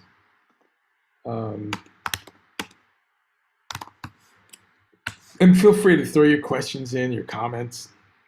If you think I'm a jackass, I mean, whatever. I think I'm a jackass, so wouldn't be, be original, would you? Okay, cool. Let's see. I showed that. Okay, this one's pretty interesting. At this point now, we're just we're just getting hungry looking at this stuff. Man, I remember this. This was where was this? Well, wherever it is, I took a picture. I was like, man, this soup is so incredible. This is one of my favorite things, folks. This is kind of, if you want to, what's that phrase? The path to a man's heart is through his stomach, something like that. I tell you right here, folks, that is pure love to me right there. Some coconut milk, some mushrooms. There was garlic, ginger, turmeric. I think that was some spinach or it was some other green, more like kale or dandelion. Wow. I dreamt about this soup for days. That's it. I make things like this at home, but I don't make them as good as this. My other half makes some incredible coconut-based soups and stuff, but I tell you, that right there, folks, with some Thai spice, I have this every day. That's it right there. Wow. So I you can see I'd eaten a bit of it, and I was like, let's take a picture. And by the way, all these pictures, this is about a third of the amazing food that we're seeing on this tour. My message is, it doesn't have to be boring. It never has to be boring. Someone's lying to you if they say this is a boring diet. Here's a basic salad I threw together backstage. Spinach, sliced zucchini, shredded carrot, or and a big bunch of avocado, and some balsamic dressing. Delicious, incredible. You're hitting most of the food groups there too. You've got good carbohydrates, good fat, great fiber, vitamins, minerals, a tiny bit of protein, but you'd want to have this with whatever. Throw some walnuts on there, some almonds. You don't need that much protein, folks. That's another lie. But just with a scoop of some sort of, white beans or some lentils or something, if you wanted more protein to this little dish, bingo. So that's how simple it could be. This was also in Germany, which I said before. Germany is kind of the secret weapon on a lot of things. I'm glad they've turned their genius to positive stuff for the last 70 years. But their breads are incredible. German bread is just, now look at how whole grain and dark grain that bread is. And I don't know why the one on the right is not vegan. I can't remember. Maybe it was. Because sometimes you ask them, they're like, oh yeah, we didn't label it because this is the special bread. But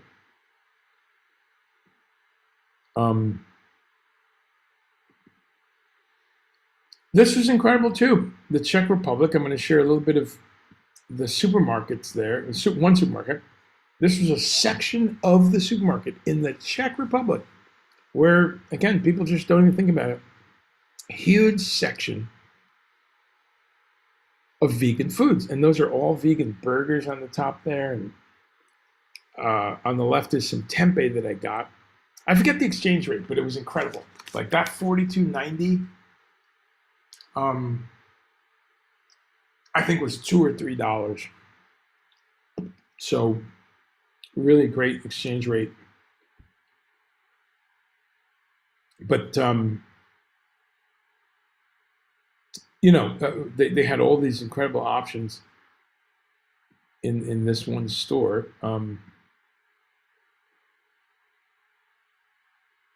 Oh yeah, here's another one of that that same section of the little market.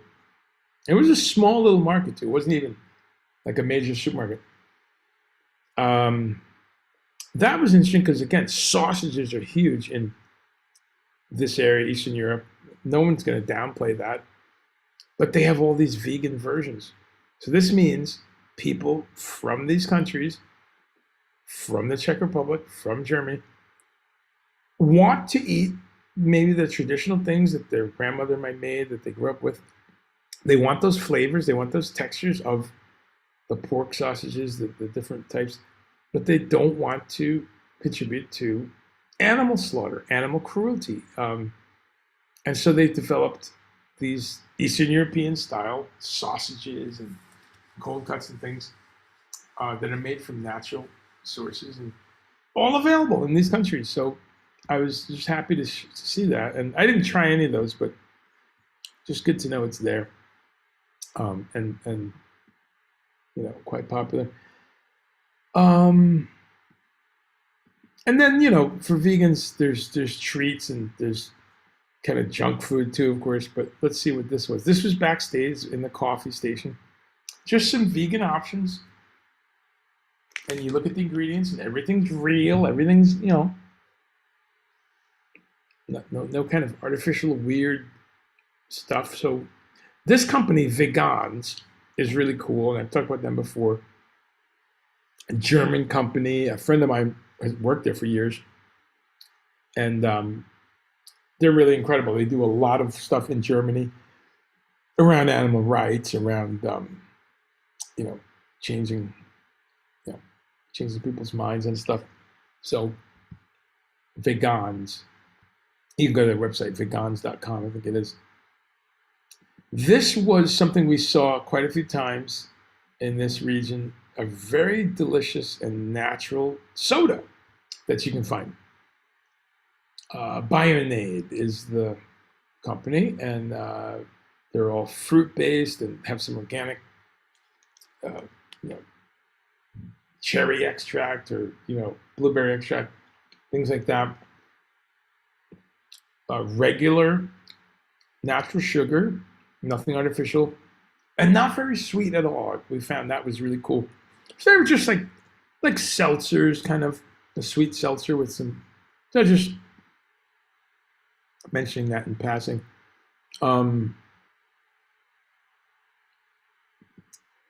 Again, the catering has been spectacular. The options at breakfast, at lunch, dinner, and one of the options at the coffee stations is always oat milk or almond milk, or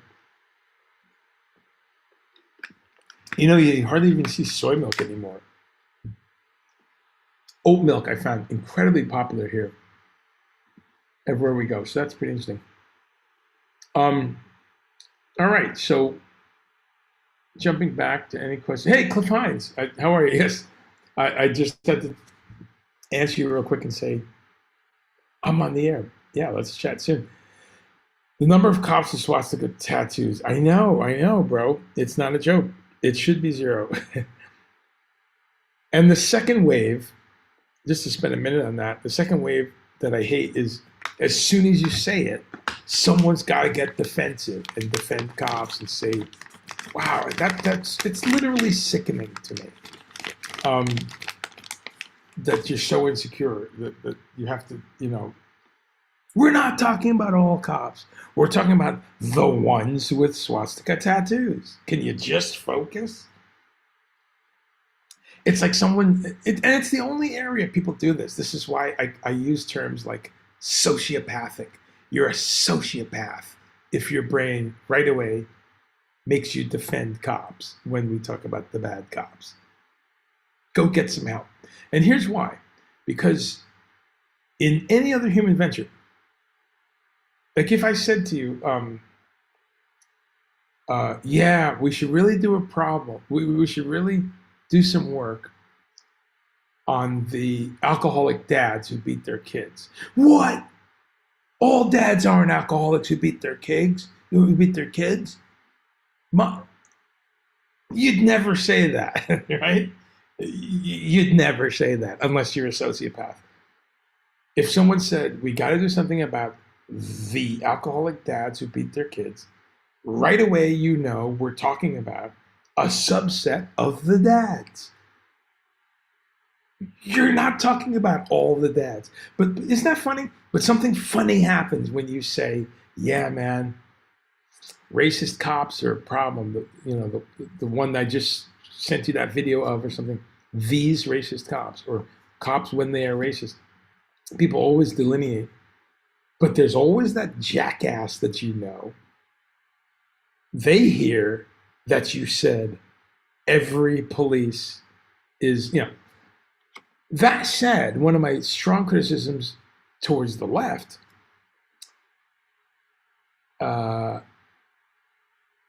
is to stop this nonsense. All cops are bastards. That's nonsense, and that's insane also, because all cops are not bastards. That's silly. You're childish. Okay? You're acting like a child. All of anything is not all. Fill in the blank. Yes, tons of cops are a problem. Yes, the rate is higher in an LA or a New York or a Detroit or somewhere, or south of Chicago. There's a lot of cops who are bastards, but not all of them. You need to grow up. You're part of the problem if you say that. It's nonsense. Like it or not, a functional society, a functional democracy has a need for policing. You don't have to like this. You can theorize all you want about all kinds of, that's fantastic. I took those courses in college too. We're not in a utopia though. People are going to want to hurt other people. They're going to want to steal their stuff. Unfortunately, violence and rape and murder are with us. We're humans. People want to cause harm to others. So we've developed this thing called a justice system and policing, and we try to stop those things before they happen. I'm a huge advocate of that. Let's have options for people so they don't become any of those criminals. But don't live in a fantasy land. Okay? Police are a part of society. We have to fix it. We have to optimize it. We have to clean up the bad shit. But the all cops are bastards thing is just fuel on the fire to shut down the discussion that we should be repairing the police department. So a whole discussion there. And I also personally, I have police in my family. I've got, a cousin that's a longtime cop, husband of another cousin that's a long time. He was, I think he was a sergeant for many years in Maryland. I've got other cousins with spouses, and no one directly like a brother or sister, but or a parent. But anyway, those are just some thoughts on the madness sprinkled in like a chocolate chip cookie. Let's get back to some food. So, yeah. Brett Armstrong, how are you? We need to be able to talk about these problems and be positive. Absolutely. I try to do that. Please let me know when I'm not. Brett says, where's all the soy milk? Right. I know. I think I saw soy milk like once here, but it's a lot of oat milk and a lot of what was the other one I just saw? A a lot of oat, almond, a lot of almond milk. That'd be the second thing, and that was amazing to see that it's so common. Rhiannon, how are you? Good to see you off the thread. I usually see you at the thread. So so awesome to see you, my friend, and so awesome to reconnect and you know be talking about issues, food issues and non-issues, and you have wisely put them together and asked a great question: what about the nutrition and violence and nutritional habits? Absolutely, and you know this. You're a teacher, and you see the kids. You see what a little bit of sugar does to a child. So sugar is one of the first things. Any other food that is ill-advised for brain health, so the bad fats, the lack of minerals, the lack of hydration, the lack of electrolytes, live energy that's in fruit, that's in real food. You're right. There's a major problem that happens starting in the school, starting in the shitty public school food that we have because bastards have cut the taxes on food for children. These are hateful people in our Congress. How dare you cut the funding of the food for little children? And we just don't get mad. I'm mad. I don't give a fuck if anyone's offended and doesn't like my language or something. I'm offended. It's a disaster that people in Congress will cut the most simple thing we should have in a society. What the children in kindergarten, first grade, second grade, third grade, all the grades, but especially those because that's where the brain is developing. That's where you're really, to not really drill down and make sure those young children are getting omega fatty acids, the correct minerals, the correct vitamins, proper clean protein. And this isn't a vegan argument. If you're going to give them some eggs, then make it some good eggs. If you're going to give them, a piece of fish or something, then make it a good one. But you can also make sure they're having some peanut butter that's natural, even. Come on now, some almond butter. I've worked in the schools for 20 years. I've been a substitute teacher, and I see what kids eat, and it's often alarming. So, Rhiannon, you, aka Annie, you raise a really important point, my friend. That there's study after study linking that kind of crappy beginning of nutrition, and then, unfortunately, that often means you've got a taste for just junk food by the time you're 8, 10, 12. So now you're eating just fast food, McDonald's, Cheetos, French fries, blah, blah, blah. You're just eating empty food, empty calories, trying to fill the hole with no calories, with no nutrition. Absolutely, there's been a link to all kinds of breakdown behavior. Let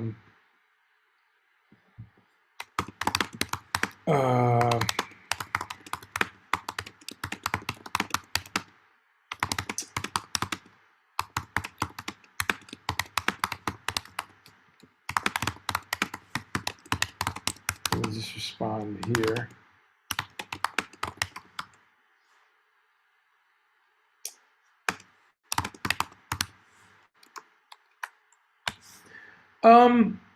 Okay, so getting back to foods. Randy Tabor says it's still shitty. Yeah, I know, bro.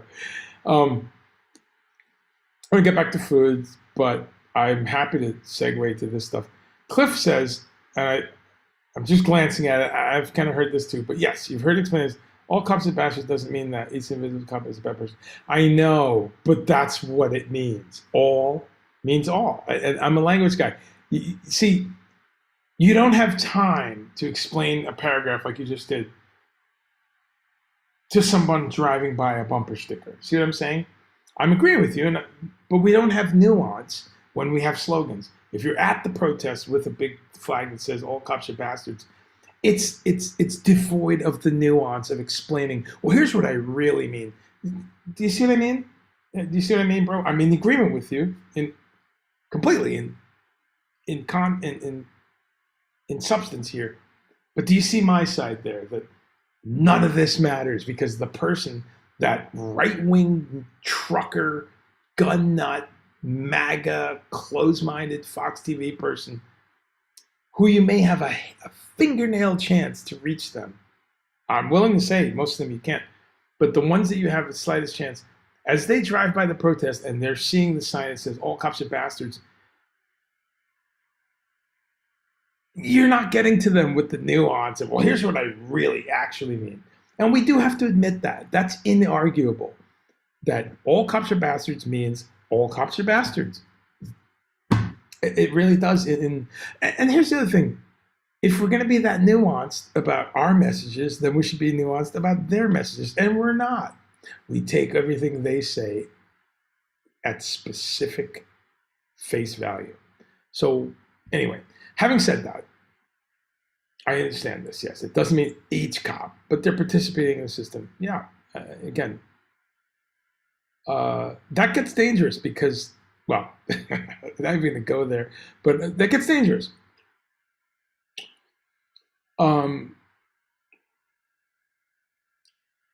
Yeah, and like you said, it's the most chantable, it's the most highly tweetable. Yeah, and you use the word nuance as well. Exactly. So we're on the same page, but I think you agree that it's problematic because you do have to figure out, you know, it gets dangerous once we start looking though at people supporting stuff around the center. I saw a long discussion about this, and it's an interesting one on Islamic violence, Islamic terror. Because at the core of the Islamic world, let's say there's 1% Islamic people who are violent and anti-West and anti-gay and anti-Christian, anti-Jewish. You know, there is a core of hardcore Islam that sets out to destroy all those other things. 1% is a pretty big number of a population that's how many Muslims on earth? Someone look it up. 1.5 billion or some, I don't know. It's a lot.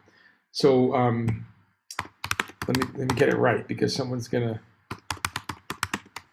But it's a pretty massive number. 1.8 billion. Okay. So if you take 1.8 billion and you say half of 1%, it's a lot of motherfuckers, right? So if we then said that's the violent ones, that's the ones that are half of 1% now. Don't someone say he said all Muslims. Nope. I said half of 1%, which is being charitable, of course. But let's say that's the number. And my point here is, are the ones that around that core who are not condemning it enough as they should, or kind of complicit because they're like, well, you shouldn't have been a sinner. I wouldn't blow you up, but I understand why someone did because you're sinning against Allah. That's someone who's complicit to the toxicity in the middle. But how much should we blame them?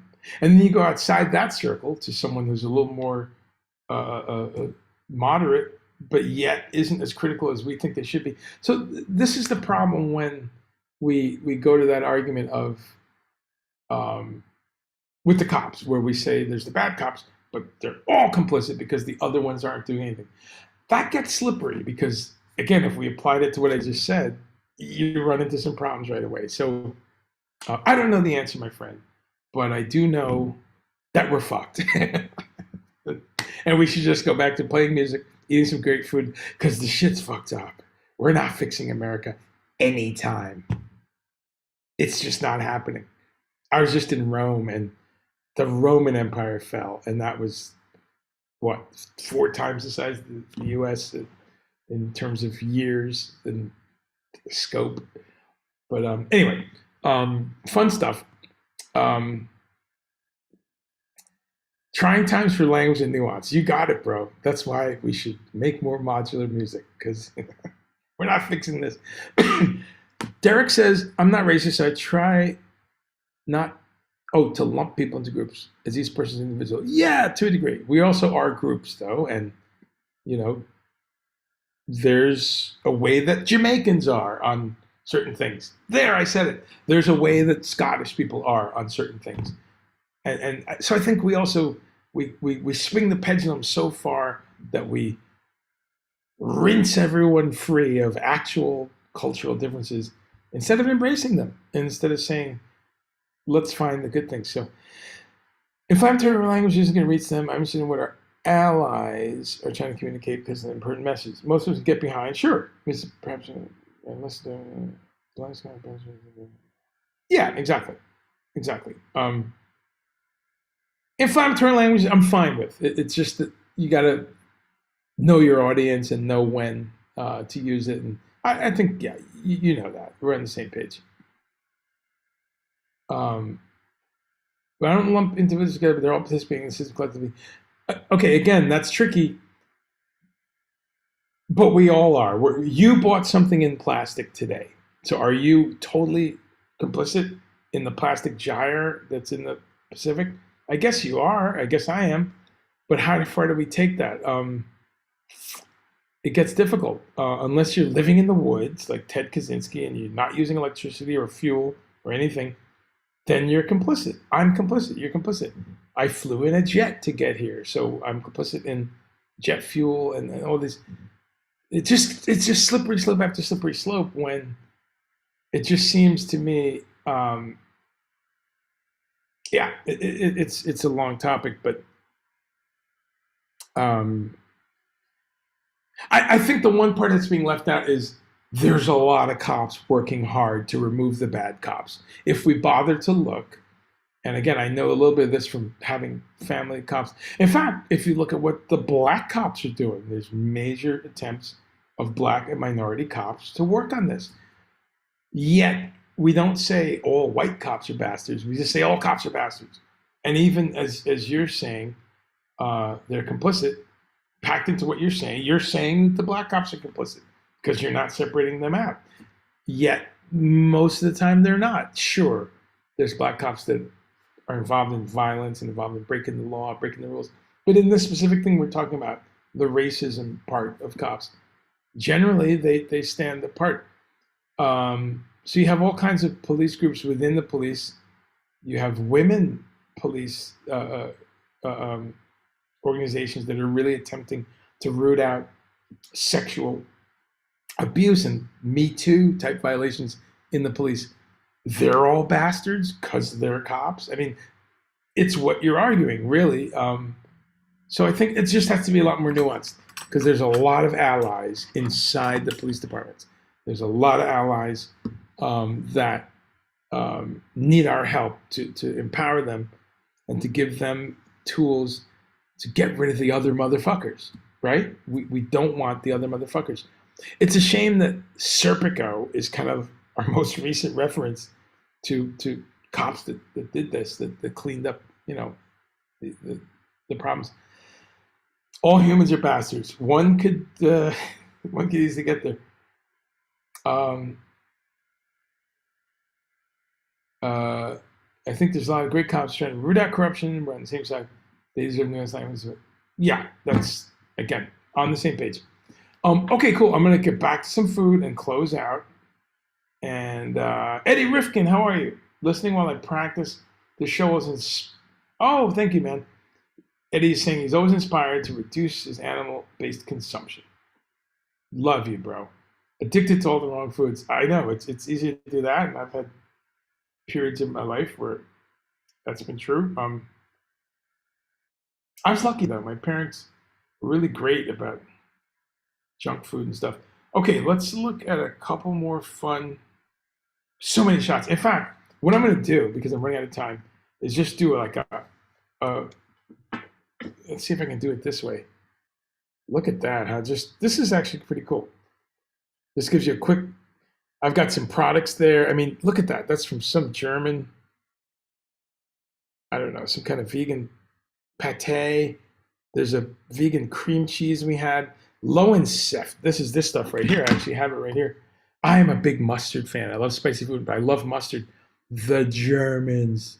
Wow, their mustard's incredible. The city of Dusseldorf is famous for mustard. And I didn't go, but my colleagues went, and there was a mustard store with apparently hundreds of mustards. And I said, do you want anything? I said, just get me like a spicy. So extra sharp, which I guess means sharp. But it's a delicious all natural mustard. I've been having it on, had it with some curry and rice before. I put it on my salad. Have it with, I had some vegan, like a German sausage type thing that I brought from the US actually, like a high protein thing. Mustard, delicious with that. So anyway, what else do we have? I just wanted to show some random stuff because I'm running out of time. Um, some vegan chips there. Of course, fresh fruit. Got to eat some oranges. And I eat oranges and bananas and plums. And I don't show that stuff that much. Maybe I should to remind people. But I eat a lot of raw food every day. That's very important to me. But there's too much to really share with you because every day it's been amazing. And I'll say it again, punchline, Europe, plant-based heaven. Germany, maybe at the top of the pyramid. I'm not exaggerating. Truck stops, doner places, like Middle Eastern places, the Asian restaurants, Thai food, Chinese food, way more, which are easy to eat vegetarian anywhere on earth, way more into it here, it seems that the demand is higher. Coffee shops. I have not been into a coffee shop that doesn't have 4 or 5 vegan breakfast foods or different things. I never eat that kind of stuff, but I was in Frankfurt and I had a slice of this. It was basically an apple pie. It was this thick with apples and a little bit of a crust. Excuse me, burped on air. And it was amazing. And I had it with a vegan latte made with oat milk. I mean, again, this is normal. This isn't in some hippie place, or this is downtown in the financial capital of not only Germany, but arguably one of the financial capitals. Well, not even arguably, it is one of the financial capitals of Europe, Frankfurt. Mainstream, normative downtown, right near the opera house where we played. Coffee shop after coffee shop, talking about vegan on their front window, telling you we have oat milk, we've got vegan breakfast things, we've got a vegan bagel one place had with a vegan shawarma and some vegan cream cheese. This is not hippie weirdo shit anymore, and it was fine when it was, but now it's incredibly easy, and Europe is miles ahead of us, as they are on 100 things: healthcare, mass transit, 14 years of public education, mental health care, care of their elderly, paternity leave, maternity leave, child care, child nutrition. Europe does it better. I said it. We're in collapse. We're in collapse. The gun violence, while it happens every blue moon, is nothing compared to what nightmare we're living through. I could go all day on what they're better on, but I'll leave it at that. And if you think I'm anti-American, you can either respond or unfriend or fuck off because I'm just speaking facts. We need to learn and catch up. And one of the areas they're way better on is the mainstreaming of some of this food. Here's some more pictures. Just delicious meals, incredible meals, coffee shops, organic. This was a vegan. This one here is a vegan Nutella in Italy. Wow, that was amazing. That was incredible. And it's hazelnuts, organic. This is in Italy. Senza latte, senza formaggio, senza gluten, senza valore, senza olio di palma, al cacao e nocciola. La ballerina si chiama Belarus. I love the sound of Italian. Sorry, I'm butchering it. Wow, this was great. I drifted off into dreams of how good this stuff was. Creamy, organic hazelnuts with chocolate and sugar. What? What? Nutella, but it was vegan. Same company had these vegan, you know, it's going to turn, of course. Um, and we have lots of that at home. It's vegan, clean jams and jellies. Every day in Italy, the best espresso.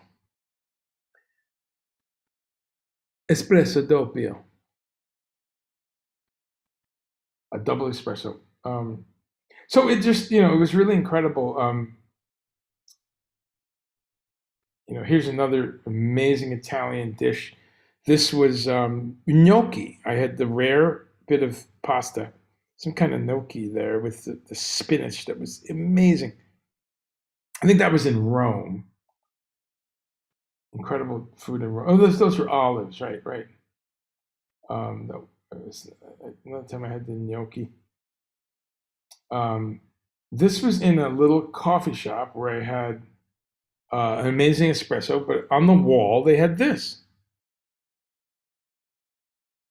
So this is in Italy, in Rome, and they had an option for this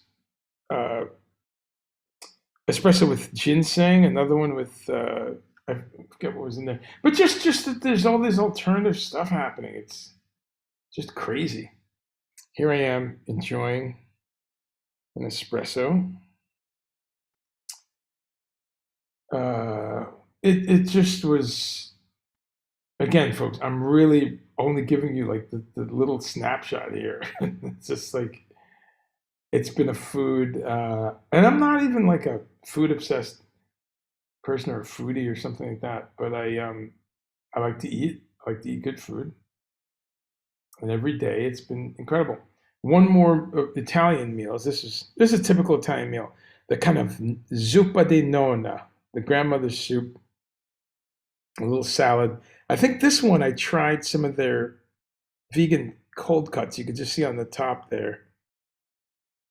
It was like a vegan thing. And they got me all this great stuff. So sometimes I would try something I might not have eaten normally. But just a plate of vegetables and a nice. This is a typical Italian soup, just beans. That's chickpeas, sisi.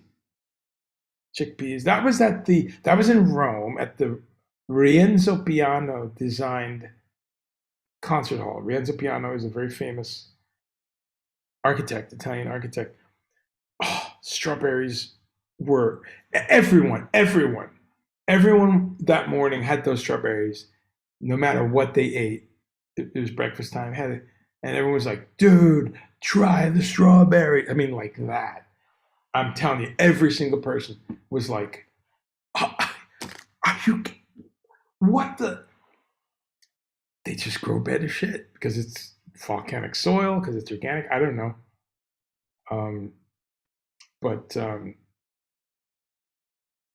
Italy, boy, I tell you, you see things like this in Italy for 50 cents, for $1. A nice white bean soup with a dollop of delicious wilted spinach on there. Anyway, you get the point. It's incredible. I'm going to jump off here. I got to do some other work and get back to being on tour. We have a show tomorrow. I appreciate you stopping by. Wow, I pulled it off. The internet worked. I didn't check my Twitter feed. I usually don't get comments there, but thank you for checking in on YouTube. Those of you on Facebook, thank you so much. Annie, thank you, my dear friend. Again, just great to see you again in the group, in the Second Nature group. love you and love your thoughts, and keep keep being a great teacher and changing that next generation. That's what it's all about, right? Fixing some of this shit. All the shit we talk about is fixable, so keep doing that. Cliff Hines, you miss Italian gas station espresso. I know, right? On the highway, the espresso they have, it's just like, are you kidding me? Yeah. Patreon, I will be back. And Derek, you see me on Patreon. Oh, by the way, folks, let me say that I've been doing even more road reports. I do a road report at least once a week on my Patreon. So if you want to see even more of this and lots more on the music, I've been doing a bunch of stuff on the guitars and the this and that. Why don't I close with that? Just a quick music talk. But you can go to my Patreon and jump in there. And I've got like a $5 level, which gives you access to all of it. And I'm going to be adding some other levels. But if you care to see even more info, jump over there. So ending on a musical note, my dear friend Cliff Hines, we've had some music discussions, and what the hell is this? Oh, this was last night. I'm gonna have to do a part two. There's so much food, but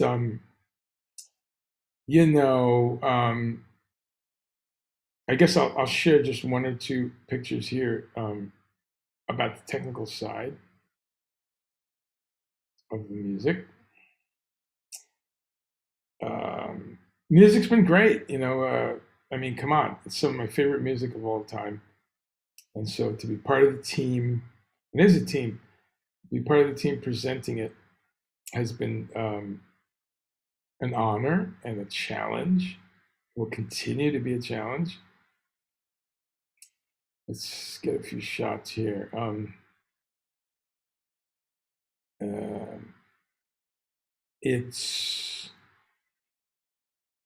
It's a perfectionist situation. It really is, which I love. I love that everyone involved demands the highest results, whether it's the band and the management I love it, because having that bar set is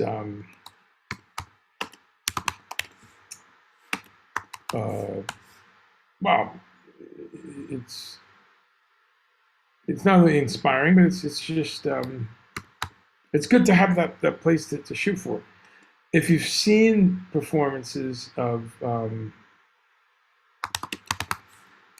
Pat Metheny over the past decades, and I've started seeing him live in 1984. I was 19, and even at that young age, it was one of the more special shows. It was different. Something was, and only now that I work in the organization, I know some of the reasons it's so special. And one of them is just having this high bar of presentation and production and all that. But it's very interesting to see how it really it works. And one of the things I'll share with you that's not, I mean, this is, again, it's not a secret if you've gone to the show and you're paying attention. One of the things we do that makes a show very special, it's actually something we don't do. There's no music before before the band comes on, and that is kind of unique. Most artists, there's a whole bunch of an hour of music, right? You have this pre-music that comes on, and it's just something to think about, that when you have silence instead, which is what we do, it's quite meditative, and you sit there and you have your thoughts, but you have silence, and it's a palate cleanser from what you just came from. Maybe some traffic, maybe you took mass transit, maybe you were just involved in a work conversation or something. But I've found that that's one of the real secret sauce ingredients to these shows is that um, there's silence. When the audience comes in. Um, let's put this one up. So there's silence, and when the show starts, it's really dramatic because now your brain is suddenly engaged in sound, and it's kind of like a classical thing. If orchestral music, I should say. If any of you have gone to see orchestral music, then you know that um, there's no music, there's no um, they're not playing Handel or Beethoven or something while you're hanging out waiting for the the real concert to start. So it's a funny thing in rock music and anything, jazz, whatever. They're blasting music at you um, before the show starts. So it's kind of funny. So that's one of the things we do. Okay, so a couple pictures. This was in, I'm going to say Italy somewhere. I don't know. This was awesome. One of my colleagues obviously took this picture. Somewhere it was, and it was, I was obviously sound checking one of the guitars. So beautiful shot that my colleague Ben, I think Ben took this, or Taylor. But this was typical. We played in theater after theater that looked like this in Italy. Italy wins on the theaters, man. Look at that place. But whether it was the era of opera or whatever, they built these incredible theaters. So that's a fun shot. That happens every day. I have to make sure everything works, and um, this is one that is. This is an excerpt from a video. I did a video promoting Future Fret, which is my dear friend Vernon Reed's event that he had last weekend, a couple days ago, actually Saturday. Future Fret, look that up. And this is one of the Pat Metheny Ibanez series. There's a couple Pat Metheny signature model Ibanez. This is the one with the Charlie Christian pickup. Wow, incredible guitar. Sounds great. And I was talking about Pat had very kindly signed a guitar for the Asheville Music School, which I'm involved in, and we did a fundraiser, and that was the type of guitar that we auctioned off. This one is cool. Also, this is where's this?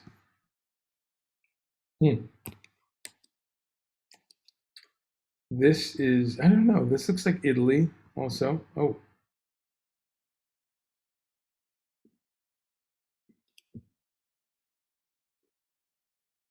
Oh, that's the same picture. I'm sorry. That's the. How do I do this? This is the theater.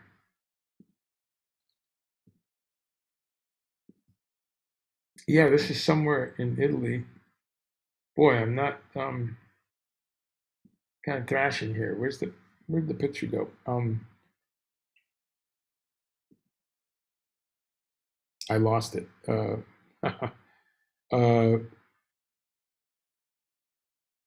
mm, mm, mm. I don't know where this picture went, folks. All right, we're not going to see it because I lost it. Oh, here it is, theater.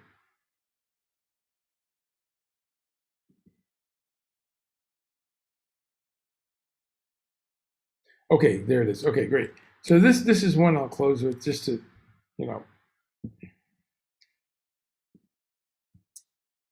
it's I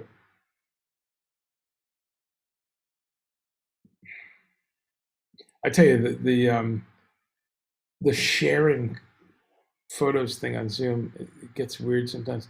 Anyway, yeah, this is just my view. This. I'll close with that because this is where I live, folks. I live on stage right, a little bit upstage, so I can see Pat. I can see what's happening. I can see the equipment a little bit. And once in a while, I peer art. I don't usually look out at this. Once in a while, I peer out and I say, "Oh shit, there's a lot of people here." So there's a rare occasion of taking a picture. I don't post any pictures of the band, or, of course, no one's allowed in the audience to be videotaping and stuff. But I thought, oh, this is a cool shot. What a memory. I think this was in Italy where Dante's grave was. Where is this? Ravenna, Italy, maybe? Or, yeah, I think it was Ravenna or Padova. But the beautiful thing about Italy, it's a blur because all the theaters look like this. I mean, or there's a theater like this in just about every city. Beautiful, incredible country for a future stream. But that's a view of the world for me. I see the keyboard rig, Pat's rig just beyond it. You can just see the corner of the drum set. And this is my view here and a little bit upstage, so I can get out to him with new guitars. But I thought, wow, this crowd doesn't even know what's about to hit them. You've got those beautiful little opera boxes. Everyone's filled in there. So pretty cool. Anyway, that's my time. Thanks for hanging out on a random, I almost said Saturday, on a random Monday. It's almost my regular time too. I usually do this at 3, so let's see. Facebook is really fucked up on how you can read the comments. Randy Tabor, gotta run and be dad. Okay, couple things. Being vegan on the road in the US in 2022 is much easier. Yeah, absolutely. And it's I mean, yeah, it was fine in 92. You're right, but it's so easy now because now it's like, wow, oh, there's a Panera, great, everyone can go, including the vegans. Oh, there's a Chipotle. You're totally correct. Today really is Meatless Monday. Yeah, despite having a cop break into my home, I don't believe that all cops are bad. Yeah, some of the good ones are family, and some good ones are my town. There you go, bro. You need a safe way to identify the good cops. Agreed. Thank you. Scott Mulder, where's Ben Travers? Ben is here. He's I think they went out to a bar actually, right next door to the hotel. I was doing this, and I got some work to do, but we all saw each other at this wonderful promoter dinner right downstairs. I love it. We didn't have to commute. We went to a promoter dinner in Italy, and it was awesome, but it was like 45 minutes away. No, it wasn't that far. It was great. It was just unexpected. And I'm not complaining because we got to see more of Rome. It was just like, where are we going? When they told us this was in the lobby of the hotel, I was like, and then you go, how is it? Man, it was great. I don't know if you were at the beginning of the show, but I'm about to end it so you can just play and go back to the beginning where I show some pictures. Woo! Zimmerbird. It's a Friday night. It's a Monday night. Bob Ramos is here. What's up, bro? That's always gonna be funny. Woo! That's from a live tape. Bob and I were in a band, and we still are. The band never broke up, actually. So we're the Method still exists, but we'll have a new chapter sometime. We're all on the East Coast now. How about that? We're slowly. By the time we're about 63, we'll do a gig. But we're on the East Coast, so I think this can happen. Anyway, thanks so much for those of you tuned in. And we'll do this again. I am, let's see, what happens next is a concert in Berlin tomorrow night. Here's the schedule. That's Monday, which is a travel day. Tomorrow we're at the Admiralspalast, where I've worked a couple times. Then we're off again. That's really rare to have a day off, a show, and another day off. Unheard of, but because of the where we need to go, that's how it ended up. And then this is my life, hitting some great cities. I've never been to Bielefeld, not that I can remember. I've been to Neunkirchen, of course, Paris at that very place. Been to Brussels at that place a few times. Stuttgart, maybe somewhere else. So hitting some spots, and I'm celebrating 20 years of touring this great country and this great continent. So I've been to a lot of these cities, you know. I've been to Leipzig, Hamburg, Antwerp. You know, these are different countries. Utrecht, Netherlands.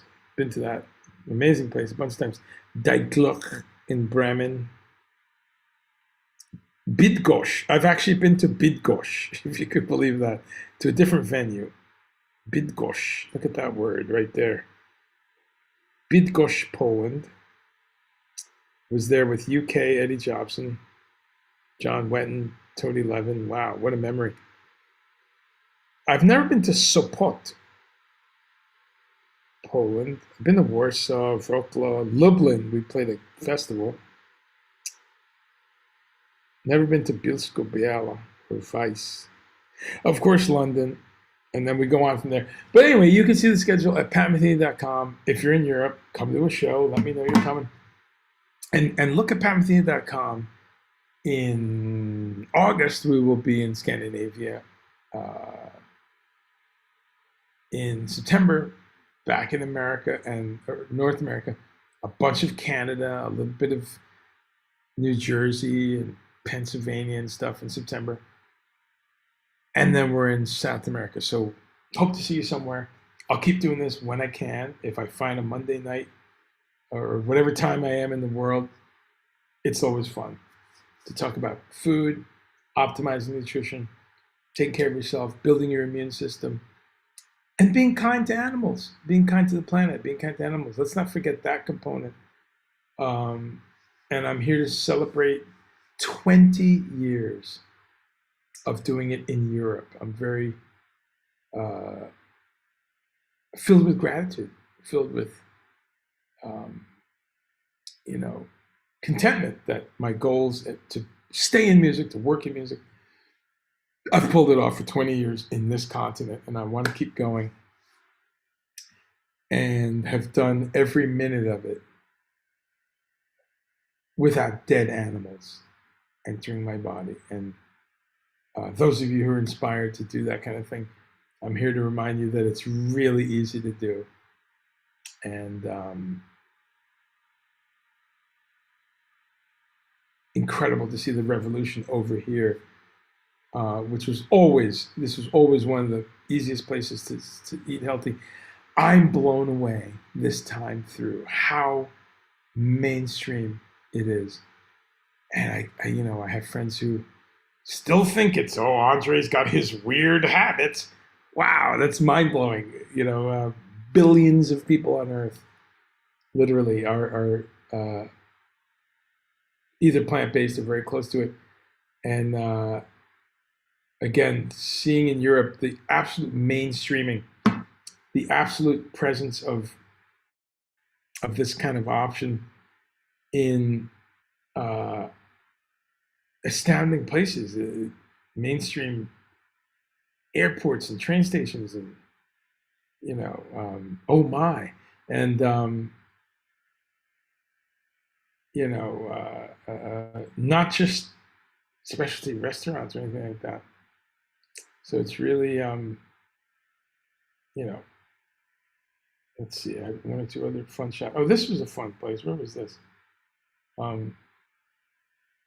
This is a coffee shop on the street in Frankfurt. busy, mainstream downtown economic capital of Germany and of parts of Europe.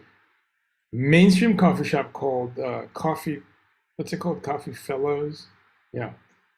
They had a sandwich board outside advertising their new Oriental Taste. Can you say that? Oriental Taste vegan shawarma bagel.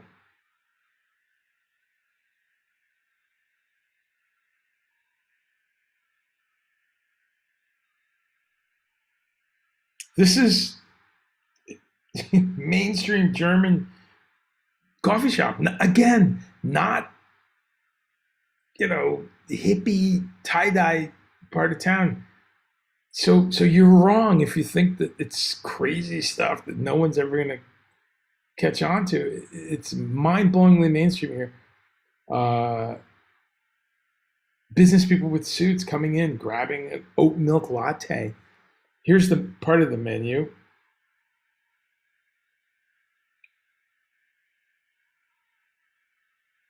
Where you can see all kinds of options, flesh options, not meat options.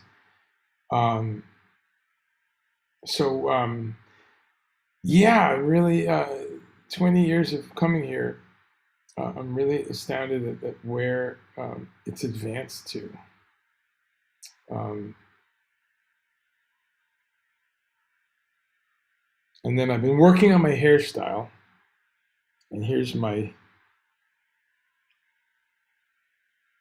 just trying to go for that classic Don King look.